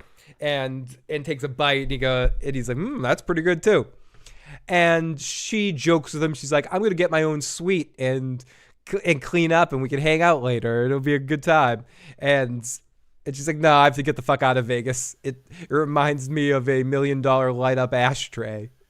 And he's, No offense. yeah, no offense to you in your hometown or your new hometown.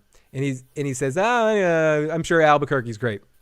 He says, I'm sure there's no meth or anything weird going on. Albuquerque's the crown jewel of the fucking Midwest, of the West. So he says, call me anytime, check in. Wherever the fuck Albuquerque is. somewhere over there. Maybe we can help. Maybe you can help us try to help figure them out, help stop their starving. And she goes, maybe you can tell them to pick up a fucking apple. She's like, listen, I'm not a monster. They did this to themselves. This is all their choice. They could choose to eat. They could choose to do this. And there's a way to reverse this out there. Will you help me? Because once they turn us, we're going to starve too. And this is where he tells her the probably most important information of the episode, Joe. They figured out a cure. Or not a cure. Figured out, if we want to call it the cure, the reverse cure, the infection. Not the cure. They figured out how to infect the uninfected. Exactly.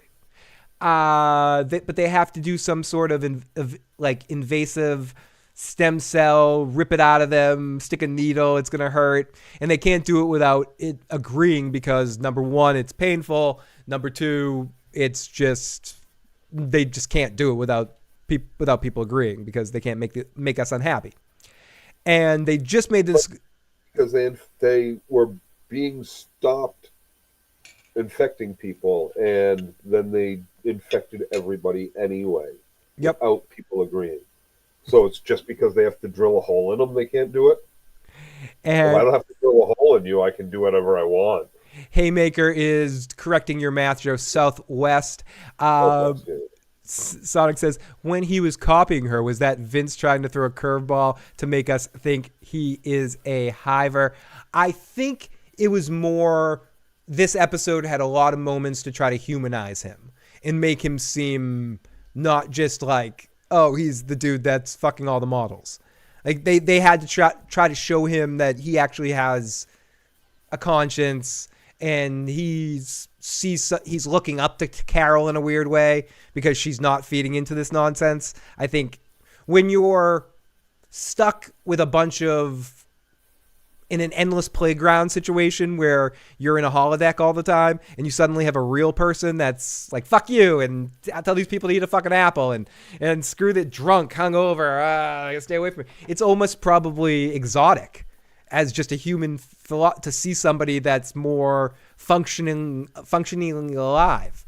It's like talking to people in WoW for months and then finally seeing people in IRL, It's like, oh, it's real people in real life. It's weird. Anyways, I don't really talk like that. That's why I couldn't say the initials. IRL. Mr. I keep saying DiBiase, but that's just because I want to think about the $1 Million Man, Mr. Diabetes, because when I look at his name, that's what I see. So I'm just going to say DiBiase. He's the antagonist now. He loves the hive mind and he will do its bidding. Interesting, Samuel. That's definitely a different element that I didn't think about, and it could be a way of adding more texture and different wrinkles to this world Or he doesn't like people. He hates people as well, and he's not in love with the hive mind, but he's playing along with the hive mind to get information. Unlike Carol, and he's got all this shit well before her. Yep. But doesn't want to tell her anything because she's a fucking nut job. Either way, I feel like his character grows several bounds for me on the interesting level tonight. He became more of a character. And I think, can this show, for you, is part of the problem in your interest in the show, not taking away some of your specific issues with some of the facts here and there? Is it that you don't have enough characters because you don't like Carol, so you don't have anybody else to sort of hook into? That would be nobody to like. Right. So if they introduced more characters as they go along, you theoretically could feel different about the show. Like in the Paraguay, whatever his name is. But and I'm starting to like this guy a little more, but he's still like a scumbag. Yeah. And her assessment of him was right from go. When he was like, "Oh, this one's coming with me too." Yeah, fuck fest the plane or whatever he's doing. Yeah. So that is a big fluffy kitty. Yes, there is. Joe is going to full Dr. Evil mode, and he is petting. For people listening to the audio cast, Joe is full on finger effing. I'm petting my cat. He's finger effing his pussy is what he's doing. Okay, so just to say that in the most appropriate way. In the most inappropriate way. I think it was appropriate. I think it was appropriate, Joe. Okay, she is a sweetheart. Oh yeah, she is. Now you're sounding like Mr. DiBiase here. Okay, so they make a discovery yesterday and they're not happy about it. I think that's a key line there too. Not key lime pie, key line that he said that they're not too happy about it. So she runs and she calls the line after she hears this, and this is something Joe mentioned before the episode aired in our brief pre-show discussion. Joe and I have an exhaustive pre-show discussion where we really sketch out our notes for what we're going to talk about in tonight's episode. Make sure we both know our points and don't surprise each other in our interest or disinterest in the episodes. But anyways, we were both wondering if Howard gets paid every single time his voice gets played, or if it like was one. I'm guessing he got paid one big flat fee for many uses throughout the season, but it's still... He did it for $1. I think he had to take SAG union minimums. I feel like I heard him say an interview where he said he'd work on the show for free, so I wonder if Vince actually called him out on it. He can't. He's union. I feel like Bruce Willis got away with being in 4 rooms without just because he wasn't credited. And he like didn't get paid for it or something. Like I could be making that up. Someone. Okay, right. Maybe. Like if you're not credited, I think you can do it. We need the Walking David to answer this question. We need the contract. Contract is a contract. We need a Ferengi. Where's that? We need Quark. Quark, get over here, buddy. Joe, sign up for Joe's OnlyFans right now with the kitty porn. Kitty as in cats. The cat has a hive mind Joe into petting him. If they use cats or dogs to hive people, we are goners. Yeah, it's good game. It is gone. So she runs and calls the line. But yeah, I love how we have to hear Howard again. And she says, listen, is it true that you need my stem cells and you need to perform some sort of surgery or something to collect them? And they write on the marquee. You can't see what they say, but they basically say, yeah, you can do it. And she calls back and she has to hear the hotline again, which I'm sorry, it's fucking funny. And she says, I do not consent to have a finger touched on me. You will respect my wishes. And they write back. I'd have to read the wording of it, Joe, because now we have to really concentrate on the specific wording of this shit. Yes, Carol, we will not harvest your stem cells. And your wishes will be respected, I think was the last thing that said. Yeah. So, okay. That doesn't mean they're not going to look for another way to do it. Correct. Do you think any of the 11 or 12, any of the 12, or it's 13 people total, do you think any of the 13 people will do that? Will do the surgery? Absolutely. They have to, of course. I don't Bad know. writing if they don't. So, yeah, the mother's probably going to do it. Of course. She'll probably be the first one to do it. I would guess, right? I mean... Bad writing if they don't. It's not bad. So much more to explore. It's maybe not bad writing. I think it's bad humans. It's bullshit humans, because it's one thing to say, yeah, I would do this, or everything's great, but then when you're faced your individuality and making a choice in a moment, everyone else didn't really have a choice. Like, these people are actually being said, Joe, here's your choice. You got to do this right now. It's a lot harder in that moment to make a decision because everyone has self-preservation somewhere inside. So I hear you, but I think it would be good writing and human if even you talk a big game and then the moment, it's like that part in The Dark Knight when both sides got the bombs and you got the one guy on the good team. Spoiler alert for The Dark Knight. It's like, yeah, those guys are criminals. We'll put the bomb. Fuck them. Give me that thing. Give me the button. I'll push the button. Then he gets the button and he's like, I can't do it. I can't do it. I can't do it. I can't do it. Because when you're actually, you can talk a big game about it all, but when you're faced with, this is your, your moments now, here it is. Your individuality's gone. You're losing your soul. You're losing your religion. Whatever you want to do in that moment, it's harder to actually pull the trigger on it. So I'm not sure if anyone's going to do it. It's again an interesting question. Let's go into the live chat for a second. Sonic says, it would make Phil happy if you all would politely hit that like button. Yes, it would, Sonic. Mom might chicken out and not do it. That's what I'm thinking, Gary. Samuel says, we will not harvest your stem cells. Well, but Mr. DiBiase might. Exactly. We will not do it, but we might get one of those 11 other humans to do it. They can't ask him to harm someone either. But he could offer. They can't pluck the apple. No, they can't say yes. Maybe their silence. No, yeah, but I don't think so. It doesn't add up to. But can they stop him from wanting? If he wants to hurt her, can they stop him from doing it? I think it would be in there. I don't know. Probably not. Probably not. Yep. Haymaker says, I would not tell the infected to bring sharks with frickin' laser beams attached to their frickin' heads. I would love that. Okay, so they go outside and he's interested. He's like, oh, well, what's with the cop car? And she's like, yeah, whatever. What's with your cars? And he's got, what is it, a Lamborghini in all the colors of the rainbow or something like that? Was that what it was? Were they all Lamborghinis? I'm not sure. I don't know. Some sort of sports car. I'm not sort of I don't know sports cars offhand. I thought you might, Joe, being a former. No, I haven't kept up with. The first time I can't afford. The first time I met Joe, he was driving a really shitty Camaro. And it was a nice Camaro. Nice. No, it's a nice Camaro, but the way tan leather interior, T-top. I should say the way Joe drove it, it was like he drove it shitty. I should have changed my adjectives around. The first time I met Joe, he was shittily driving a nice Camaro. No, it drove like shit. Like as a Camaros that they don't. 1984 Camaro T-tops. Dude, when there was like a little bit of water on the ground, they would slide everywhere. We almost died in that thing too many times. Like so many times. So many times.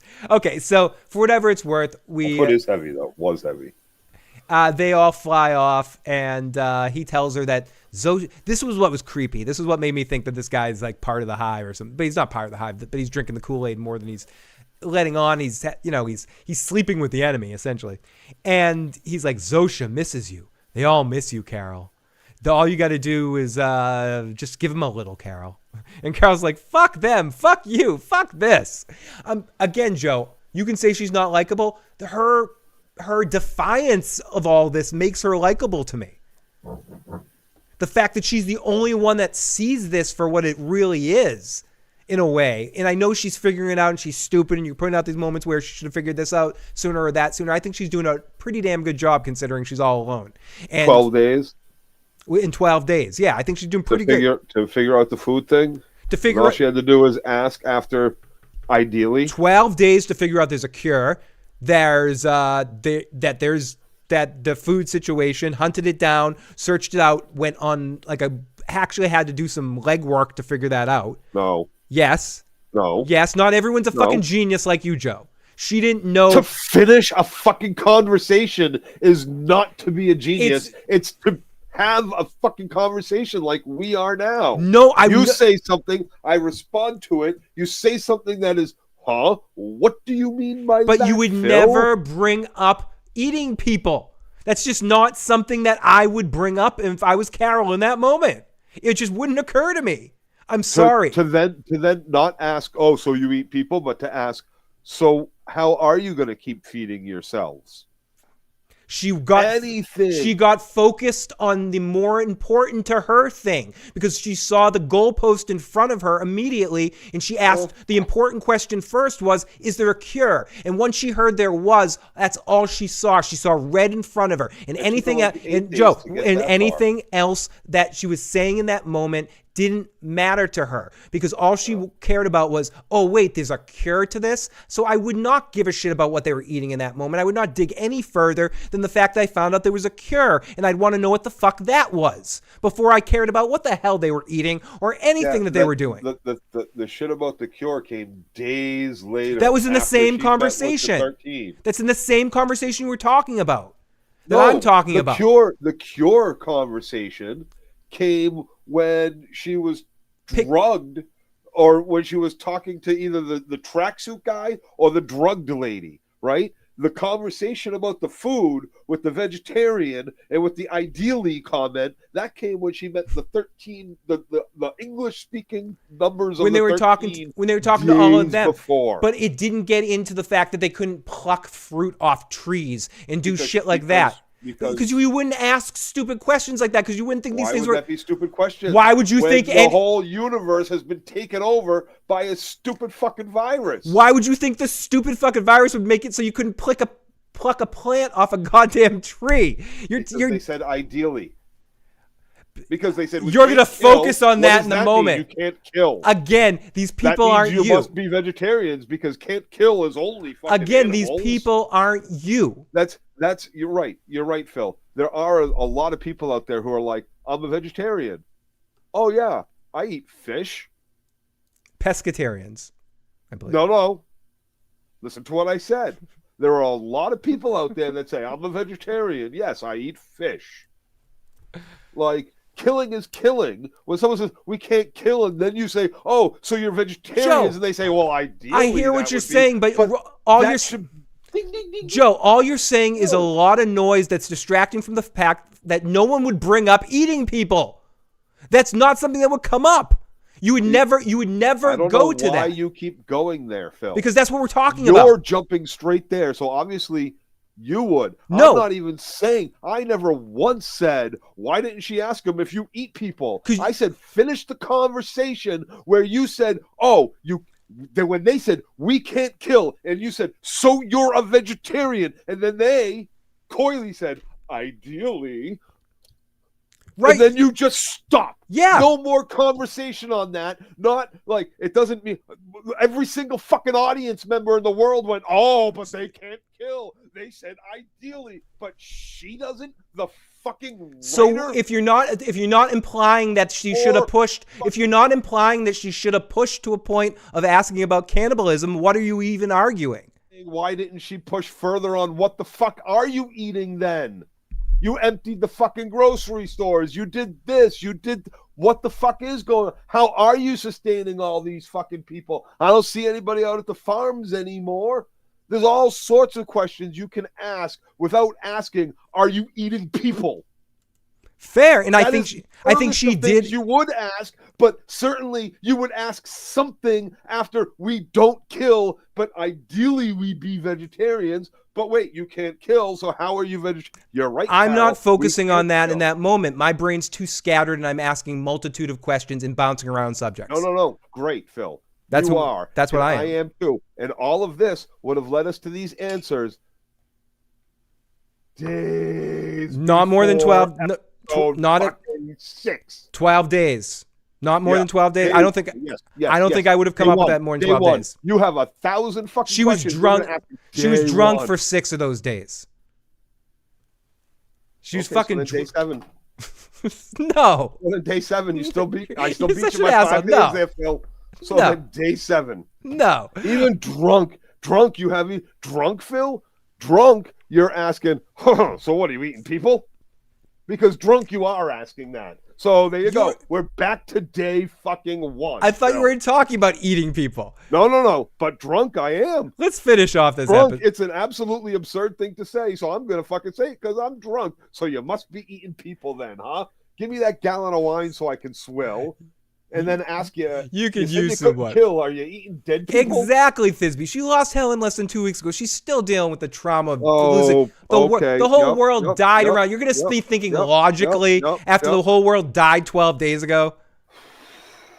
You just killed 60 million people and you got, like, whatever. I'm just saying you're not going to be pushing on every single question. Anyways, let's get to Paraguay guy because it's 12. Because Joe's sick. Joe is sick and twisted. He's like, I'm not sure if I'm gonna be able to rant tonight. Yeah, my ass, you're not gonna be able to rant tonight. Joe's thinking, I wouldn't rant if you weren't so stupid and didn't like this shit. Fuck you, Joe. Sometimes I think you do it to me just to do it to me. No, I don't really like this shit. You know, I'm right about all this. Sometimes you're like, no, I'm just gonna do this to no. Sometimes I do, but in this situation, I generally could think you're crazy on this one. Like, or I don't think you're crazy. I know we like fucking Westworld. Someone said this show's like Westworld, and I thought, yeah. It's better than Westworld, but but yes, I think this was the last show that seasons 1 and 2 of Westworld I really liked, or especially season 1, and you really hated it, especially Anthony Hopkins on it. And I love a couple of the people that are in that. Like, no, fair. And I don't want to go too far in that, but the biggest fight Joe and I ever got into on air. Jr., what's her name there? Also from Gridlocked. I can't. Thandai Newton. Thandai Newton. Yeah. But Joe and I got into our biggest fight on air about Anthony Hopkins. But you can seek that out at some point. I think it's in a Westworld review, or it might be in a Vikings review actually. But we got to I don't think Anthony Hopkins doing Anthony Hopkins is worthy of praise anymore. Fair. Let's finish off this episode and then we'll talk a little freeform at the good. It's just like. But anyways, 12 hours, 12 days. 42 minutes. We get back to with Carol. We flash back to 9 days in Paraguay guy. He's doing his radio thing. You can tell he's dead tired and hungry as a hippo. And he's cycling through the radio. He gets a signal, and it's a weird beep kind of thing. And for whatever it's worth, my dog sat up and was like, what the fuck's that sound? Something's going on outside. He heads out to dump his food for the day. But there's also a package and a video out there. And Joe, out of all the most unbelievable things in this episode, the thing that is most unbelievable to me is that inside this, what is it? The storage facility. The storage facility. DVD player. This isn't a DVD. It's a VHS cassette. Yep. Yeah, he puts it in the VHS. Like without even hesitation, he's got a VHS like one of those things like you have at schools, yep. like you roll out. It's sitting on top of the TV, his TV in his like little living room. But that was storage. Yeah, in the storage facility. Like he just has a VCR. Yeah. Like a lot of storage facilities, they used to even around here have like an apartment for someone to live in. Oh, Ian says it was an AOL. Yep. If anybody needs, they just fucking pick up the phone. You come out from the back and you go, yeah, I'll open that for you. I'll rent that one for you. Yeah. And basically, you just stay at home all day. Fucking interesting. It was an AOL beep. Yep. And I think the hive mind can lie. They're just using honesty to get people to trust them. I think they might adapt and decide that they can change at some point in time. There's no reason to think that they can, there's no reason to think that they're not being truthful about any of this. That part of the hive mind, them not being able to lie, is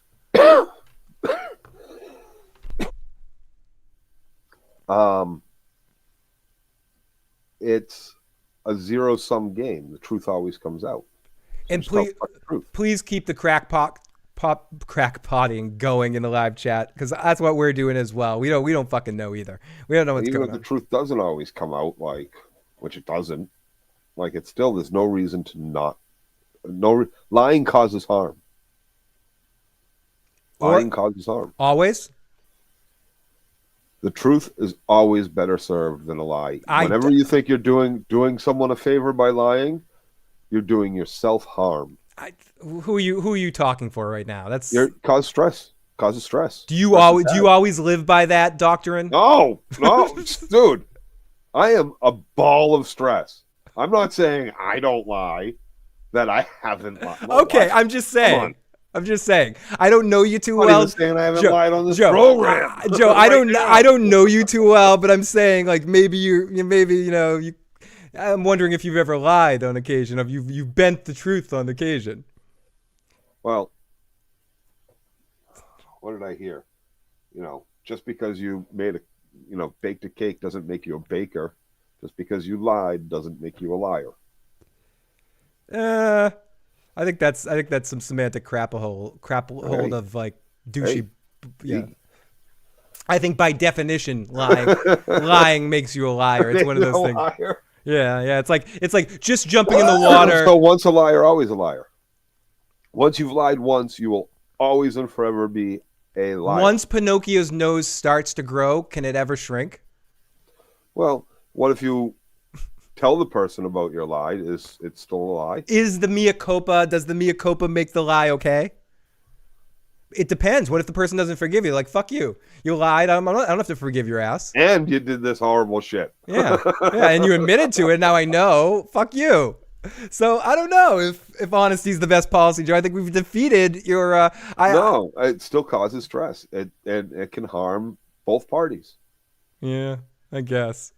So what you're saying here is you actually really love this show, and you're just lying for good entertainment to piss off the podcasting audience. Maybe I'm doing to you what I said you were doing to me. Maybe you are. I mean, I was on the edge of my seat the whole fucking time upstairs. I mean, I'm pretty sure most of the people listening to the audio cast right now are being like, "Fuck you! I don't like this guy." Fuck you, Joe. You are a hater. Yeah, go back to the Phil Alone podcast. I don't listen to this Joe guy. Where did all this negativity shit come from? Exactly. We downloaded this thing to hear about this episode, not have someone break all our dreams and start yell at us for liking it. So, anyways, something's going outside.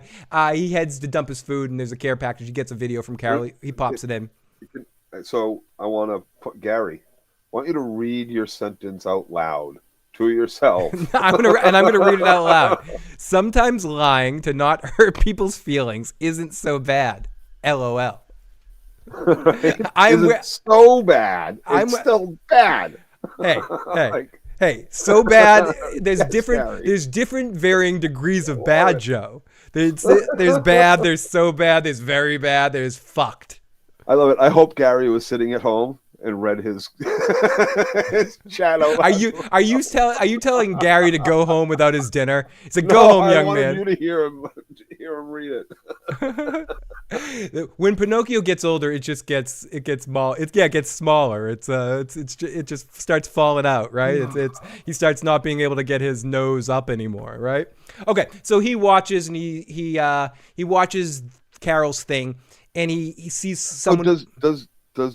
Do the listeners know that they can call that number at the top of the screen? Oh, yes, they can. If you want to call in the line and you have a question or comment, if you want to tell Joe he's an idiot or tell me I'm an idiot, or just join in the discussion, you can call in at 781-990-8509. Again, that's 781-990-8509. You can also text that line if I somehow missed your comment. And if you're listening to this podcast later, at any point in time, I mean 2 years from now, you can call this phone number and leave a voicemail or a text with your thoughts about the episode or about our podcast. Let's reference a completely different show when you do. And we'll read it on the next podcast, and it will be completely irrelevant to anything else we're talking about, but we will read it. But we'll get to it. We'll get to it, we promise. So he watches her video, and she says a cure. She talks about how there's 12 of us or whatever. He seems really surprised. Do you think he thought he was the only one? Well, he had already gotten the call from her. Oh, right. So do you think when he says 12, he almost seemed upset by it, like 12 motherfuckers, 12 other people that are like this, or No, I think he was thinking he was alone, and he thought that call was weird. But, I think maybe it was like a different tactic or something like that they were trying. Like, he wasn't sure 100% that there were other people out there like him. Right. And this, I think, is, I think this was a surprise for him. I think he was trying to find other people and not rely on them because he doesn't trust them. Because you ain't my mom. You may look like my mom, but you ain't my mom. Yeah. Yeah, exactly. So, again, the most unbelievable part of this is he has the VCR and he's surprised there's 12 other people, or he's interested there's 12 other people. He watches it. Some music plays as someone's finally on the same page. It gets a little bit emotional. He grabs her address off of the envelope, and this was the weirdest part of the episode to me. It was a little cheesy. What happened was he's watching the video, and he like picks up the video and he packs up his stuff to go away. But they did this like weird audio edit where they had the video from the TV, the audio from the television of her talking, and they switched it to a voiceover, to like a really loud voiceover while he was walking and packing up all of his shit. And they continued her voiceover that we had already heard. And then we have to join together and do this and do that and another thing. I thought it was a little cheesy, but with the music was playing, it was super cheesy. It was like glorious. It was kind of like, it was like obviously. It was noticeable. Like the audio edit was really noticeable. I don't know if other people noticed it or not. It was just like, yeah, no. I immediately said to Katie, I was like, well, this is interesting. We don't need to hear this again. And then I was like, right, well, they could. I guess it's kind of nice. It's cool. It's cool, but it was almost like a superhero speech. Like he's the Dark Knight, the guy you need. It's another example. Yeah, it's another example of poor writing. It's not poor writing. I don't have anything else to fill this 30 seconds with. No, it's galvanizing our new man. It's giving him purpose. It's the speech that's rallying him, that's motivating him to get out of the storage lockers. I get that, and that's it's not poor writing. It's not poor writing. It's poor editing, because they didn't need to do that. To your point, we heard Carol's end of that speech. They could have cut it off right when he stops the video and packs up. They could have drifted off Carol's speech and they just got right into a musical montage of him packing up his shit and going outside. Of any kind of song, or just no song. We just didn't need the voiceover. No, I agree with that. And I don't think that's writing. I think that's editing. Well, so, okay. It's not the dialogue part of writing. No, I don't think it's the sketching out the scene either. It's just a bad choice to have the voiceover left in there. It's a bad editing choice. The editor isn't making that fucking choice. The director is then. Correct. The writer isn't. Or the writer of the episode? The director and the editor. The director and the editor get to decide how the episode's cut. Vince isn't sitting in there. The writing team. They write, and then the director gets to make a lot of creative choices, for sure. That's what the directing does. I mean, there's certain scenes that are necessary, something like that, specifically deciding to have that voiceover. I mean, it could have been written out like, it could have just said on the screenplay, like, montage of him packing to get right. To go. And the director says, and then the director and editor put that. Said, hey, you know what would be really cool if we carried over her voiceover while he was doing that, so we hear her voice engulfing him while he's packing up all of his stuff. Or I don't think it was in the script written like that. First time. How about we don't hear it the first time? That's bad. How about you see her start the video, but we see him finish it, and it galvanizes him in the way they're trying to make it appear that it does. And that's where I say, hey. Fair.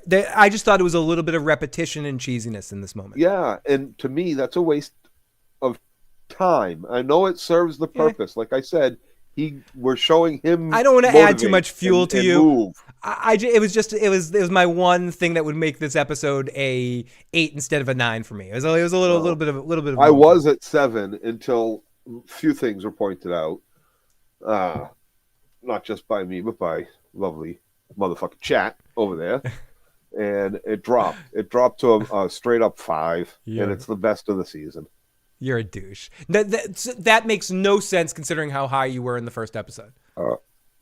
Unless how high I was. Yeah, you rewatch your reaction. 2 episodes. Yeah, and you were feeling it all 100%, unless you're a lying sack of shit. So no, I was, but like you lost it. Between... you got to remember, I didn't get to finish episode 2 until later. And episode 2, the second half. So that's beside the point. I'm pretty sure you agreed with me. Was kind of shite. No. Yeah. No. I don't think any of this has been shite yet. Like I wouldn't put 5. I don't know what fucking numbers you're throwing. It was a letdown. The second half of episode 2 was not worth the weight of the Apple crash. 5 out of 10's like your IQ, if that's what you think this show is. I mean, Jesus Christ. If we want to get into personal insults, I'm not I mean, what are you gonna say? I feel like I'm easy to insult. Like, come on. Joe is always right. So Joe isn't a fan of this show. Exactly, Daryl. Joe is not a fan of. I would not recommend to anyone. You should watch Pluribus on Apple Plus. There's like 30 other shows, not 30, but there's like at least 6 other shows I would absolutely come right off the tip of my And tongue on Apple. and I Yes. would recommend it more than I could possibly Probably 12. recommend this. And I would say this is one of the best shows on Apple Plus and the best show on television at the moment. So I highly recommend it. So you get two varying opinions here. You get someone that's not feeling it and someone that's feeling it. So Best show on television right now is uncalled for. uncalled for. That is the kind of comment I was talking about earlier, Phil. No, on television right now. What? The hyperbolic bullshit you think I'm spouting? It's the best show on television right now. I am engulfed. I'm legitimately excited every week to watch this show and invested in this story in a way that I haven't been in a show in a while. Yeah. Okay. Since Severance season 1. I'm not going to tell you no to that. Like, I can absolutely see you being. This show is more up your alley than my alley. Absolutely. 100%. Yeah, no. So I think it could be. I think it has the potential to be.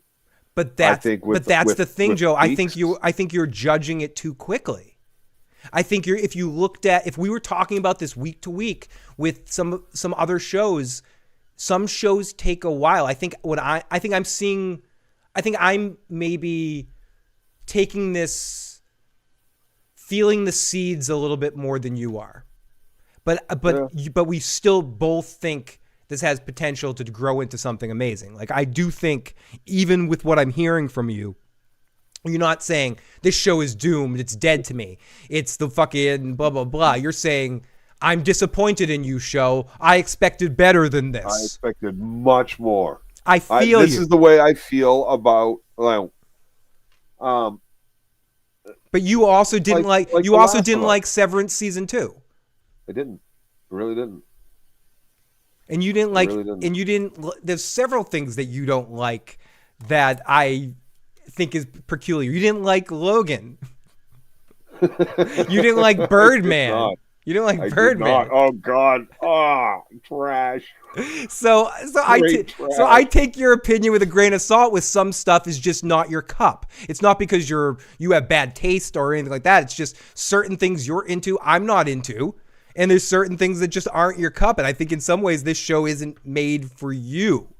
And isn't something. You're right. It's not made for an intelligent audience. Oh, didn't want to do personal attacks, right? Is that touche, dickbag? What?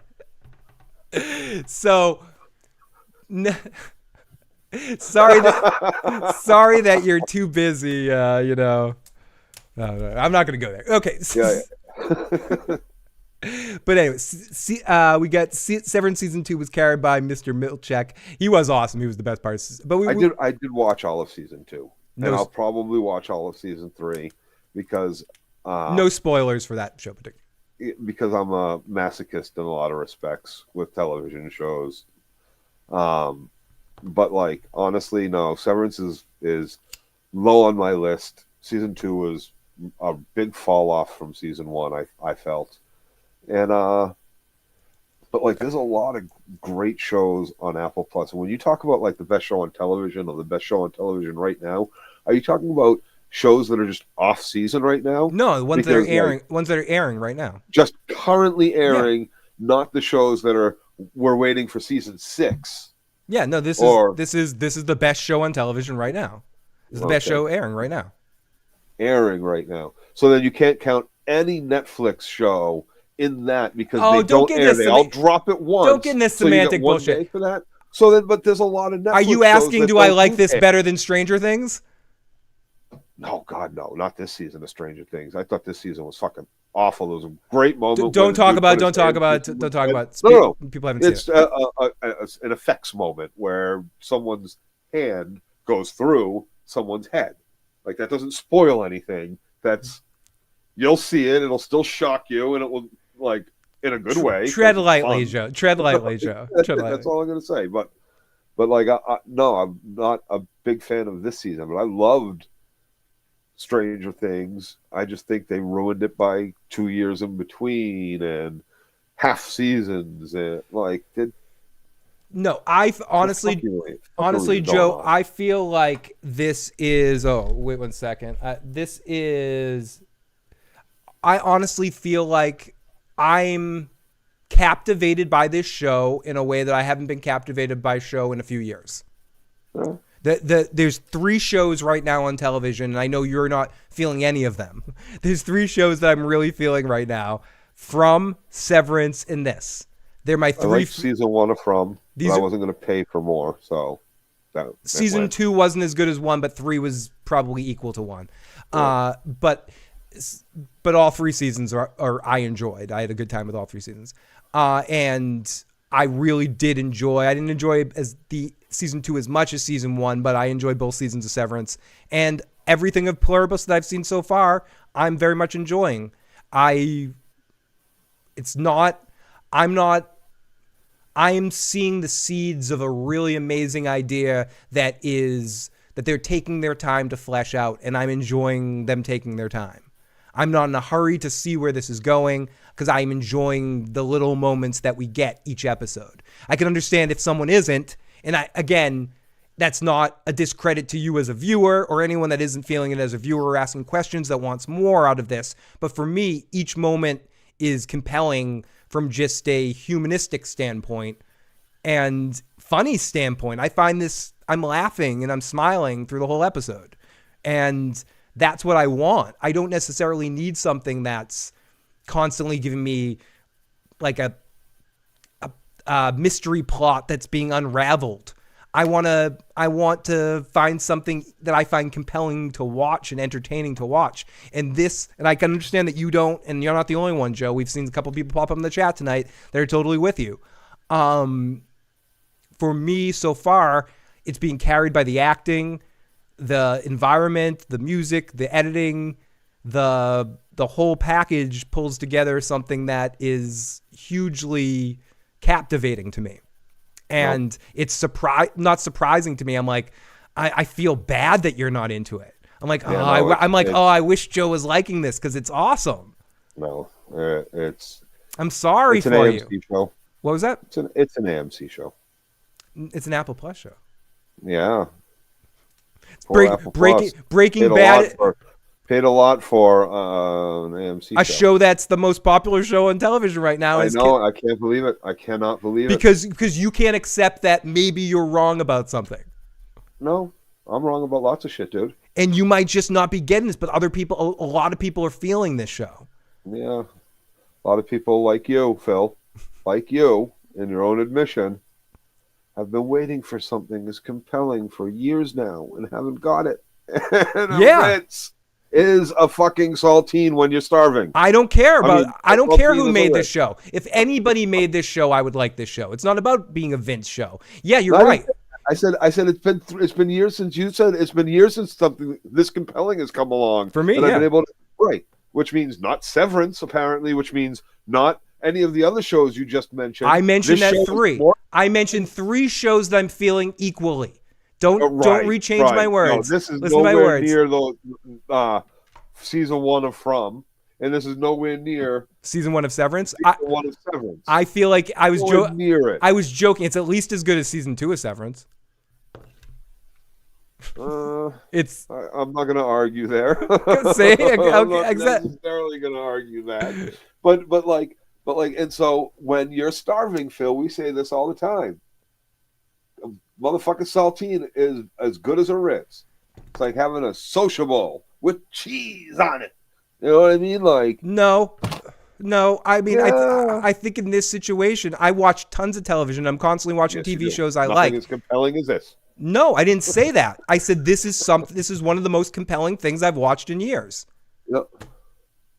And you can't just accept that you're not. You can't understand it. It's too modern and interesting for you. You need like modern. It's basically body snatchers. You need some watch Invasion of the Body Snatchers. You need more action schlock. You need it to be more. You need it to be faster. You need some zombie fighting or some shit like that. Invasion of the Body Snatchers. Let's get into the live chat and see what some people think before we wrap this up tonight. Paying is how we keep our shows alive. From Severance. Oh, I thought this season of Dexter was really good. Did you watch the most recent season of Dexter? They ruined Dexter for me. You know how I Met Your Mother was ruined by the finale? I can't even watch fucking repeats of it. Like, I have no interest in Dexter since they ruined the original series with that finale. I can't argue with you on that, but the most recent season was pretty cool. Oh, of course it was. Dinklage was in it, so it was great. Yeah, and so was Uma Thurman, and I fucking hate her. but she was good. I hate her. She's fucking awful. She's as bad as Drew Barrymore. See, as Joe's making my point. So the guy who created From knows all the answers to From. Before making the show, he spent close to an hour telling the director how the show's going on. Yeah, and Harold wouldn't sign on unless he knew that it was going to be a specific awesome thing. Daryl says the only complaint you hear about From is that people say they want all the answers now. Those people should just stick to TikTok. From Severance. Oh, Shogun is another show I felt this way about. The first season of Shogun was that's different though. Really that's fucking different. good. That's different. Because that's a movie. That's a standalone. Like whatever they do, whatever they want to make a season 2 or any of that shit. They are making a season 2. I know, and they're gonna put the Shogun name on it, but it's not. It's not. Like that's something else. That's something special. There's a lot of there's another show on that Katie and I just watched that was pretty cool, and it's like 6 episodes or something. I can't remember what it was, but I know, right? Great fucking review for that thing. Yeah, wow. It was good. And like we watched a few things at the same time, and Death by Lightning was one of them. I can't remember if Death by Lightning was the show or a movie we watched, but it's got that guy that played the other Kryptonian. I just can't believe with the mountain of repetition, Disney Plus, Star Trek dribble and crap and shit we get, you're not at least compelled a little bit by this. It feels fresh and unique. It doesn't feel fresh. It feels like a 75-year-old movie that you can, watch called Invasion of the Body Snatchers. It doesn't feel like Invasion of the Body Snatchers. I've seen that movie 1,000 times. It doesn't feel like that. It's like if you take one little watching it on Mystery Science Theater 3000 is not watching the movie. Does The Sopranos? I haven't watched it on Mystery Science Theater. Go fuck yourself. You don't know what the hell you're talking about. That's like saying I can't watch The Sopranos because it reminds me of The Godfather. Like, come on. Like, there's like one element of it is in the thing. Like, it just happens to be that they're invading bodies. It's not like a 1-for-1. Like you're not. Invade. That's every invasion. So you can't watch anything that anyone ever invades a body because it's all. Watch Independence Day because it was V. Because it's all copying this. That's your thing. Yeah. Oh, it's a trope. It's been done before. I can't like this. It's been done before. It's been done before. That's your out. That's your out to hate things. No.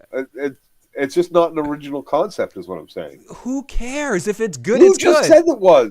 For me, it's a unique, interesting concept. I feel like it is. But I'm saying even if it isn't, who cares? If it's good or bad, you just don't think it's good. Who cares if it's original or not?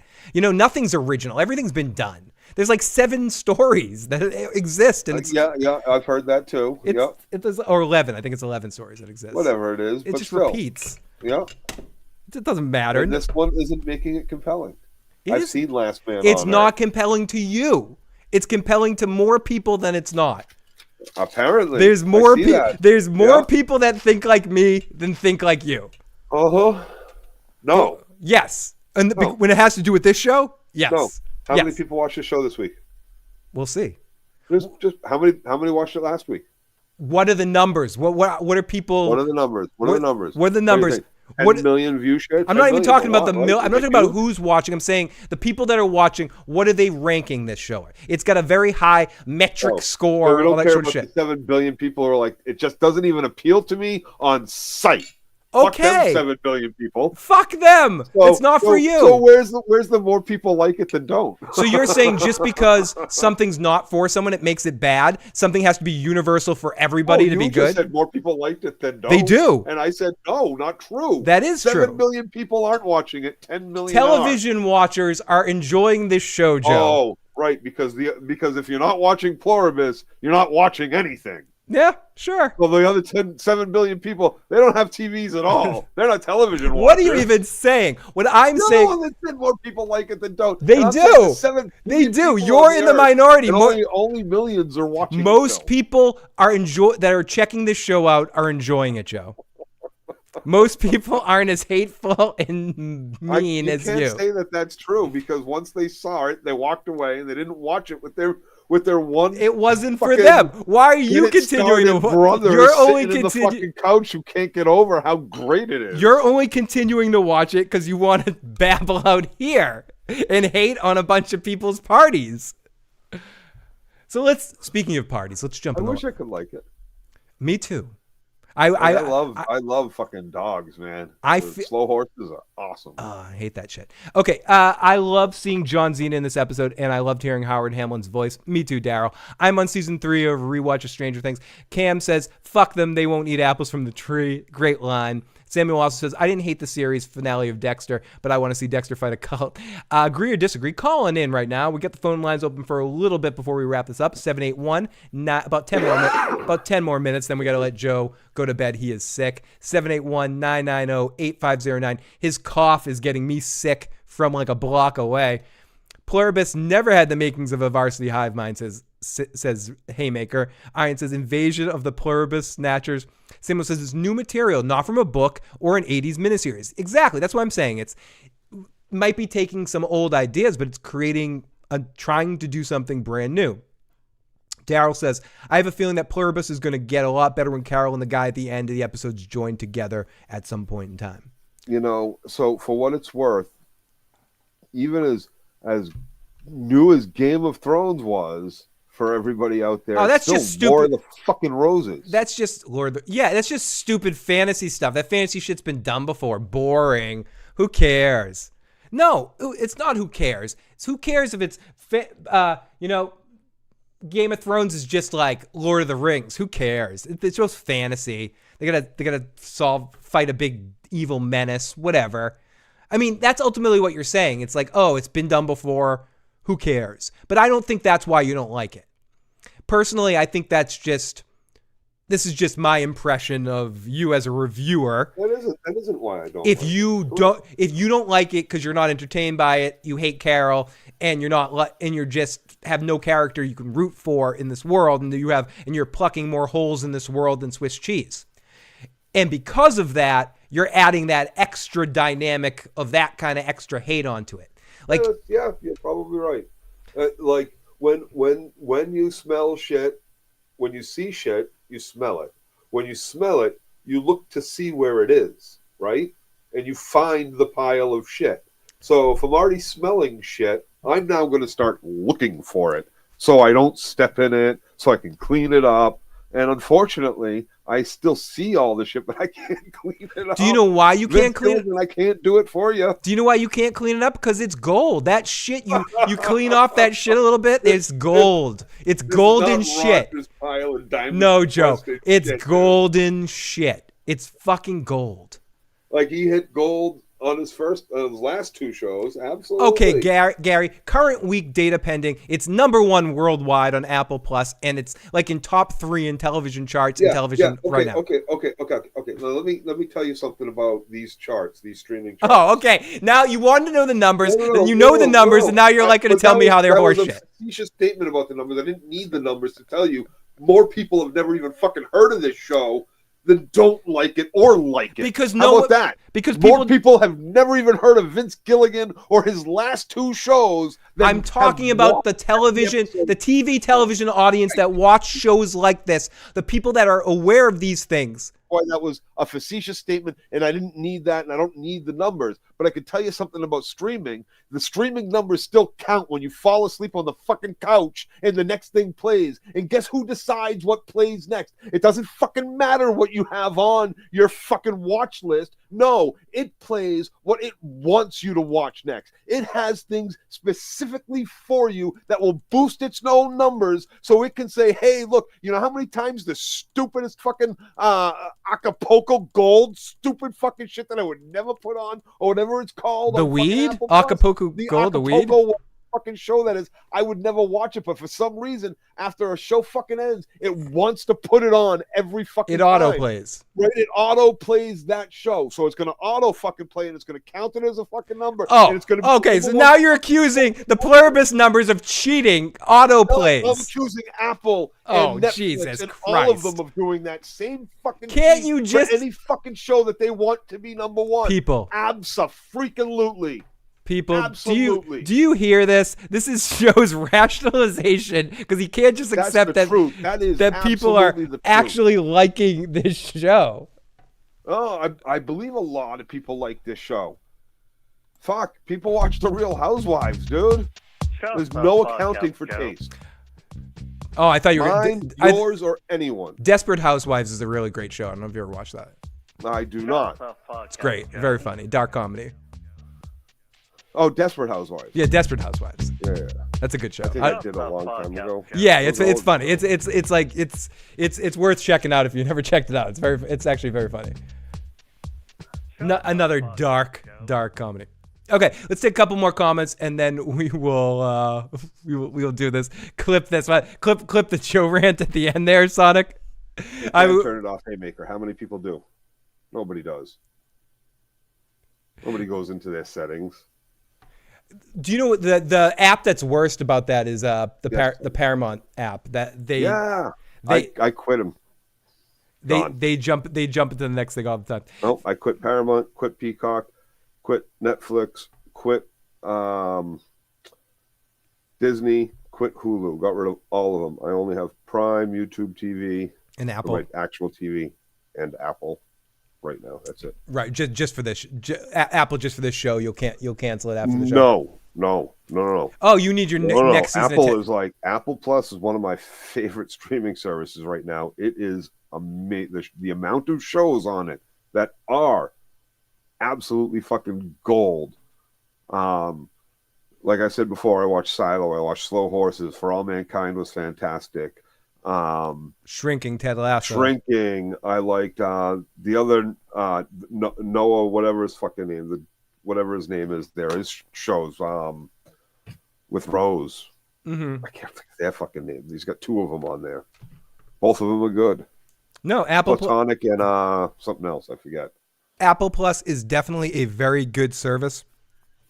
And the autoplay thing, it doesn't bother me as much, but I definitely hear what you're saying. But I don't think that accounts for the numbers in the way that the response. It can easily account. I just think the numbers to push it over. I just think Pluribus is good and people are feeling it. And I think, but I think it's one of those types of shows that, to your point, just like this podcast, is not going to be for everyone. And the immediate thing goes, you might lose 40% of an audience, but that 60% that's going to stick around is really going to fucking dig this show. And I think this show is going to go to some really interesting, unique, cool places. And I'm drinking the Kool-Aid, Joe. And I know I'm dragging your ass through. You don't have to come back every week, but every few weeks is fine. But like I said, I'm still watching it. So, but don't give up possibly enjoying it, because beyond, I don't know, because I have trouble. It's for me personally. This is just my perspective because of how I felt watching it. It's hard for me to imagine you didn't watch that and have fun. It was just a fun episode. Like, I was smiling and laughing and hooting and hollering the whole time. I was glued to my chair in Paraguay, wherever the fuck it was. I was glued to my fucking to the screen. Every time she's on screen, it's Carol for you, isn't it? I feel like she's a fucking moron. She's amazing. Like, Phil, do you remember what I said to you about the scene when she took the sodium pentothal? And I was like, she videotaped it. Yeah, that was the best scene in the series so far. Listen, dude, I completely missed that it was sodium pentothal, which meant I missed that she was originally looking into the fucking pharmacy for that specific drug. I missed that she looked it up. How did you miss that? She was looking at the fucking bottles. I missed that she put the syringe in the How did you miss bottle. that? What were you I doing? Missed it all because I cannot fucking pay attention to this character. There's nothing about her that is interesting. There's nothing about her that sounds compelling. like a you There's problem. No fucking situation that she has made a remotely decent fucking decision. So up to it took her a whole fucking day. A whole fucking day. She woke up after the wolves started digging that fucking grave, and she went and got the paving stones when she woke the fuck up, and she didn't finish until the fucking sun came down. Until the sun was coming down. It took her all fucking day to leave all of about, what, maybe 12, 15 stones from the back. She didn't have to carry them from the driveway down to the fucking grave. She pulled the car all the way in. All she had to do was drop from the fucking trunk. Joe. But no, it took her a whole fucking day, Phil. A whole day. That's why I cannot fucking pay attention to anything this fucking chick does, because everything she does is absolutely fucking stupid. So you Let me poison this fucking chick instead of just ask her questions. I already figured out they can't fucking lie. So you just admitted you don't pay attention To her, yeah. So you miss a whole lot of shit. It's hard to pay attention to her. Not for me. I paid attention. I watched it a second time. I watched all of that, and I got all of that, and it was fun for me. Not me, man. Not me. Not fun. Fun. Lots of fun. Boring. Lots of fun. No, I mean that rant was fun too, but not as fun as Carol. But to me, you should love Carol. You're so much like Carol. Okay. You and Carol are like, you know, like there's some connection there. Yeah, we're exactly the same, man. Not exactly the same, but there's like some kindred spirits, man. There's some kindred emotional spiritism right there. I'm her Zosha, man. There is, dude. Like you two could like totally come together in like an amazing way. Shut the fuck up, Joe. Thank you, Gary. Hemorrhoid Hearts, Joe rants. I love it. I do too, even if I think Joe is full of donkey balls. Yeah, because I'd be friends with her doesn't mean I want to watch her on my fucking television. Volley Brick says we need Joe every I'm week. friends with Phil. I do this show with Phil every week, but I don't watch our show. Yeah, we don't. Yeah, he doesn't. You don't hang out with me either. This is it. This is if I want to see Joe. This is it.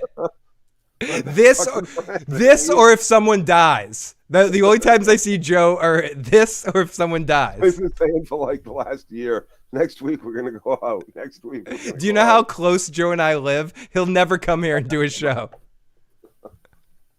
Well, I gotta work, so I like have to rush home. No, fair. It makes sense. No, and I don't want you here. Like, what the fuck? Maybe once a season. Come on. I don't want you yelling at me here. Like, I like being a safe distance from your fucking shit, especially tonight. Joe is like her. That's why he doesn't like her. He doesn't like himself. Joe is projecting himself. Thank you, Daryl. Thank you for psychoanalyzing Joe properly. I think we're on to something here, folks. I haven't finished Kim Wexler's story there. Yeah, you haven't even finished. Shh, don't tell people that.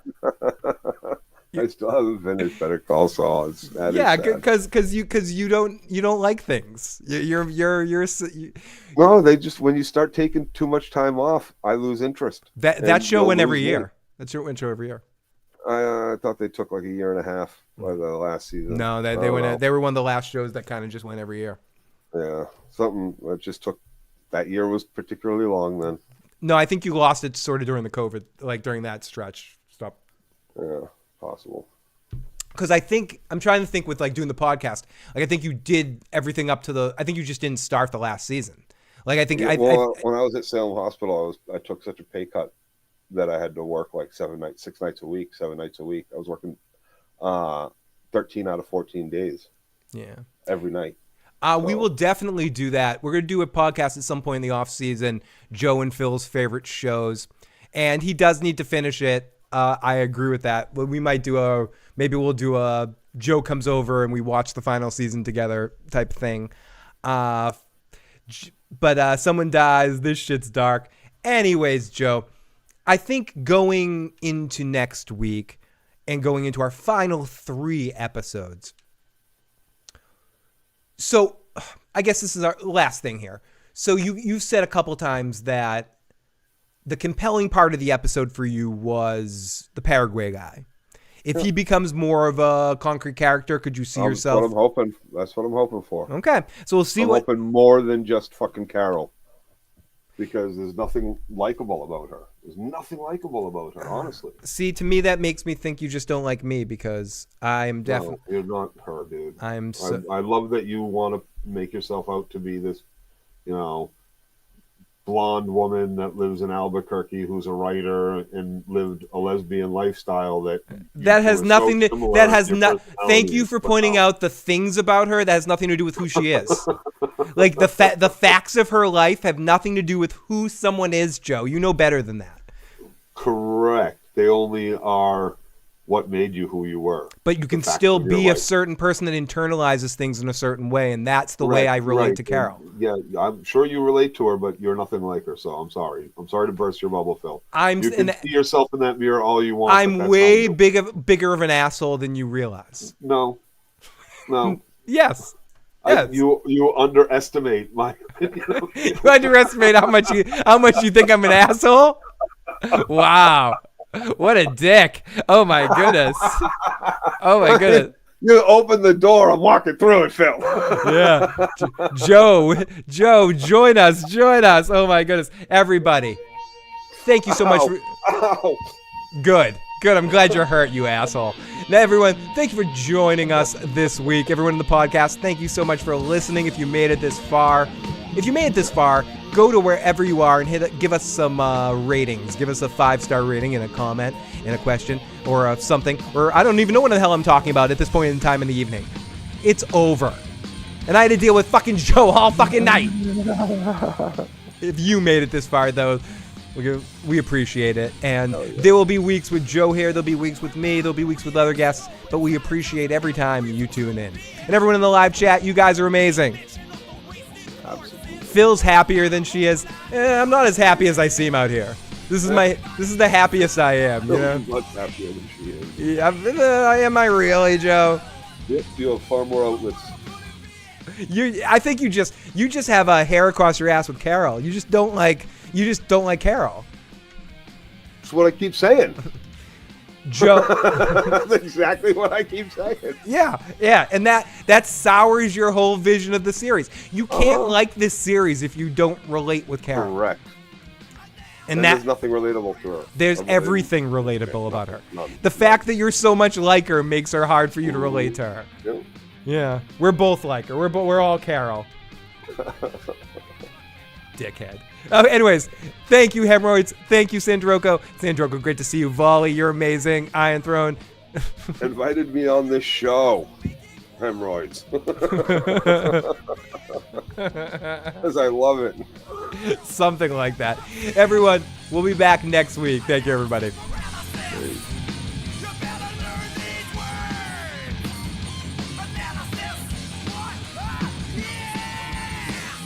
Push stop on this fucking thing.